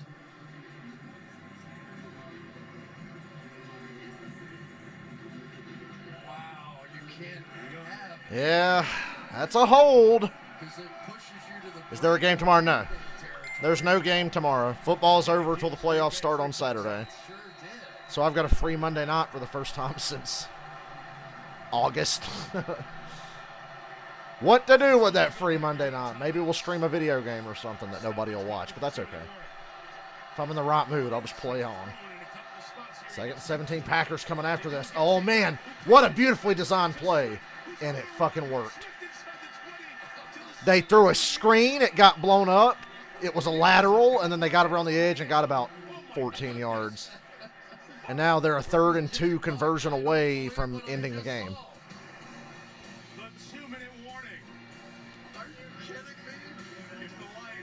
All that to not be able to make the playoffs with it.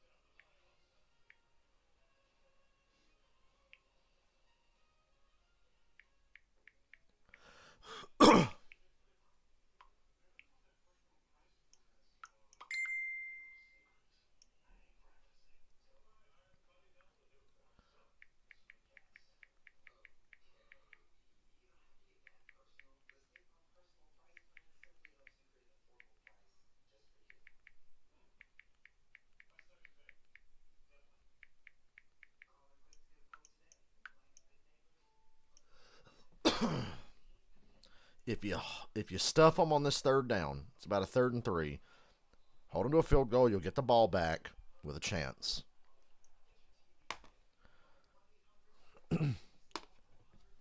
Maybe. You just keep waiting for that Aaron Rodgers magic to happen. That only happens against the Bears, Lions, and Cowboys or Vikings generally, but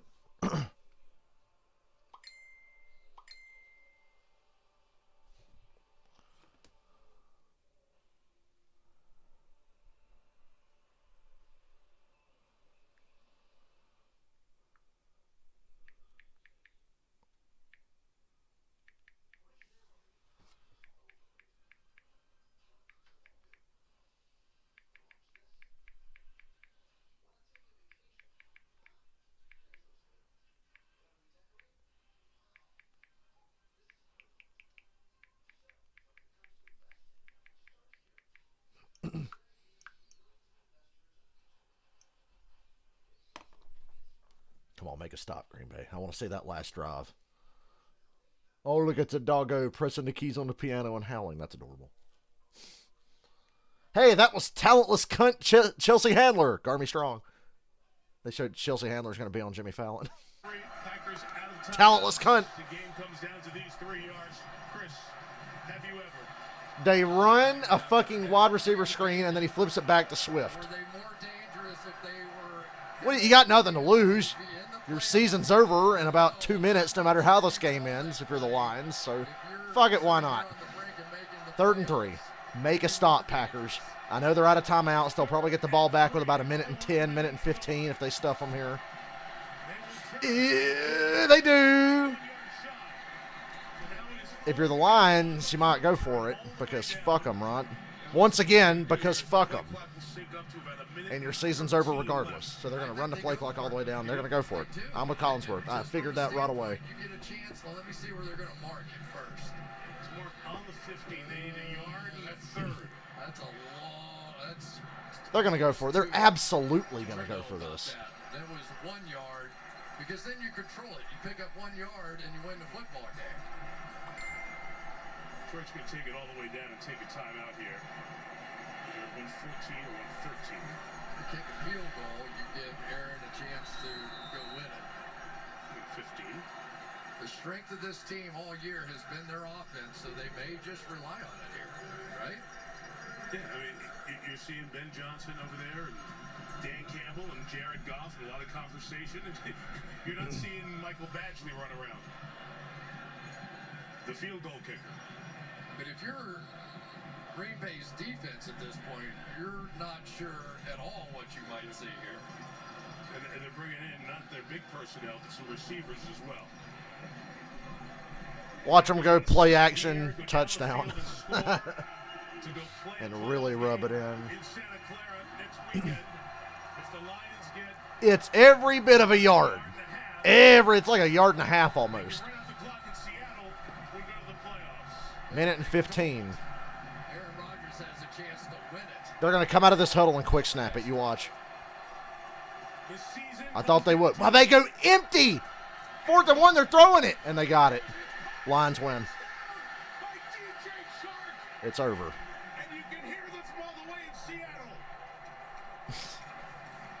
Unfucking believable. That's the biggest win for the Lions in like 20 years, and it doesn't even matter for them.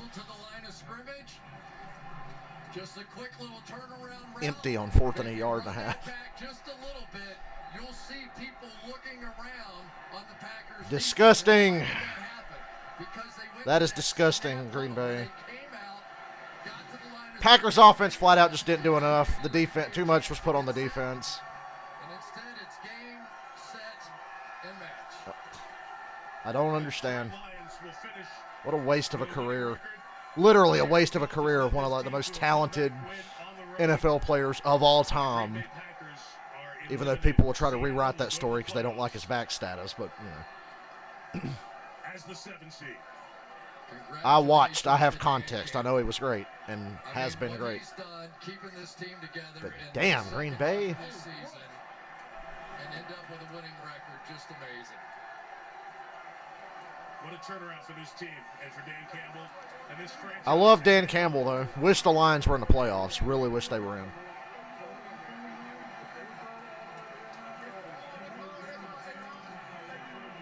Aaron Rodgers, this has been the case with Tom Brady and Aaron Rodgers. So many players want to talk to them. Jared Goff comes over to Rodgers as well. The Packers are stunned. And we'll see your ass in September, both of you. 2 games against the Detroit Lions. The Lions, I don't think they've ever swept Aaron Rodgers. I think they swept the Packers one year he was hurt. I can't remember. So that just adds to the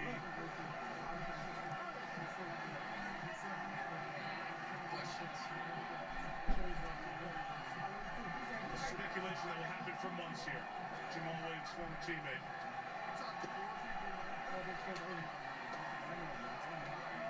Lions fans are down there behind their bench cheering, but the story and the focus right now is not. I'm just stunned. It's like that 49ers game from last year all over again.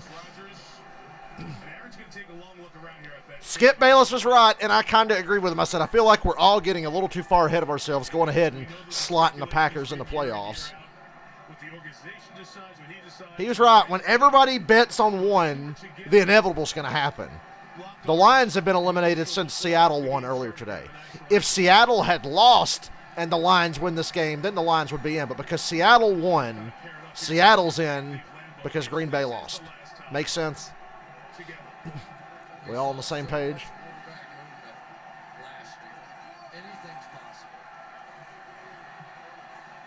Aaron's going to look good in Denver Broncos orange next year.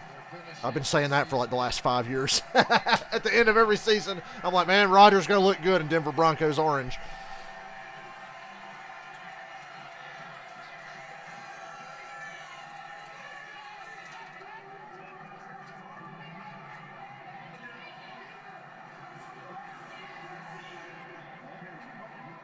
Just don't know. Aaron Rodgers told the cameraman to fuck off. The final time or not. A lot's going to happen here in the offseason, but these two guys have been through a lot. This is when Aaron's He did the Chase Elliott. He told the cameraman to get fucked.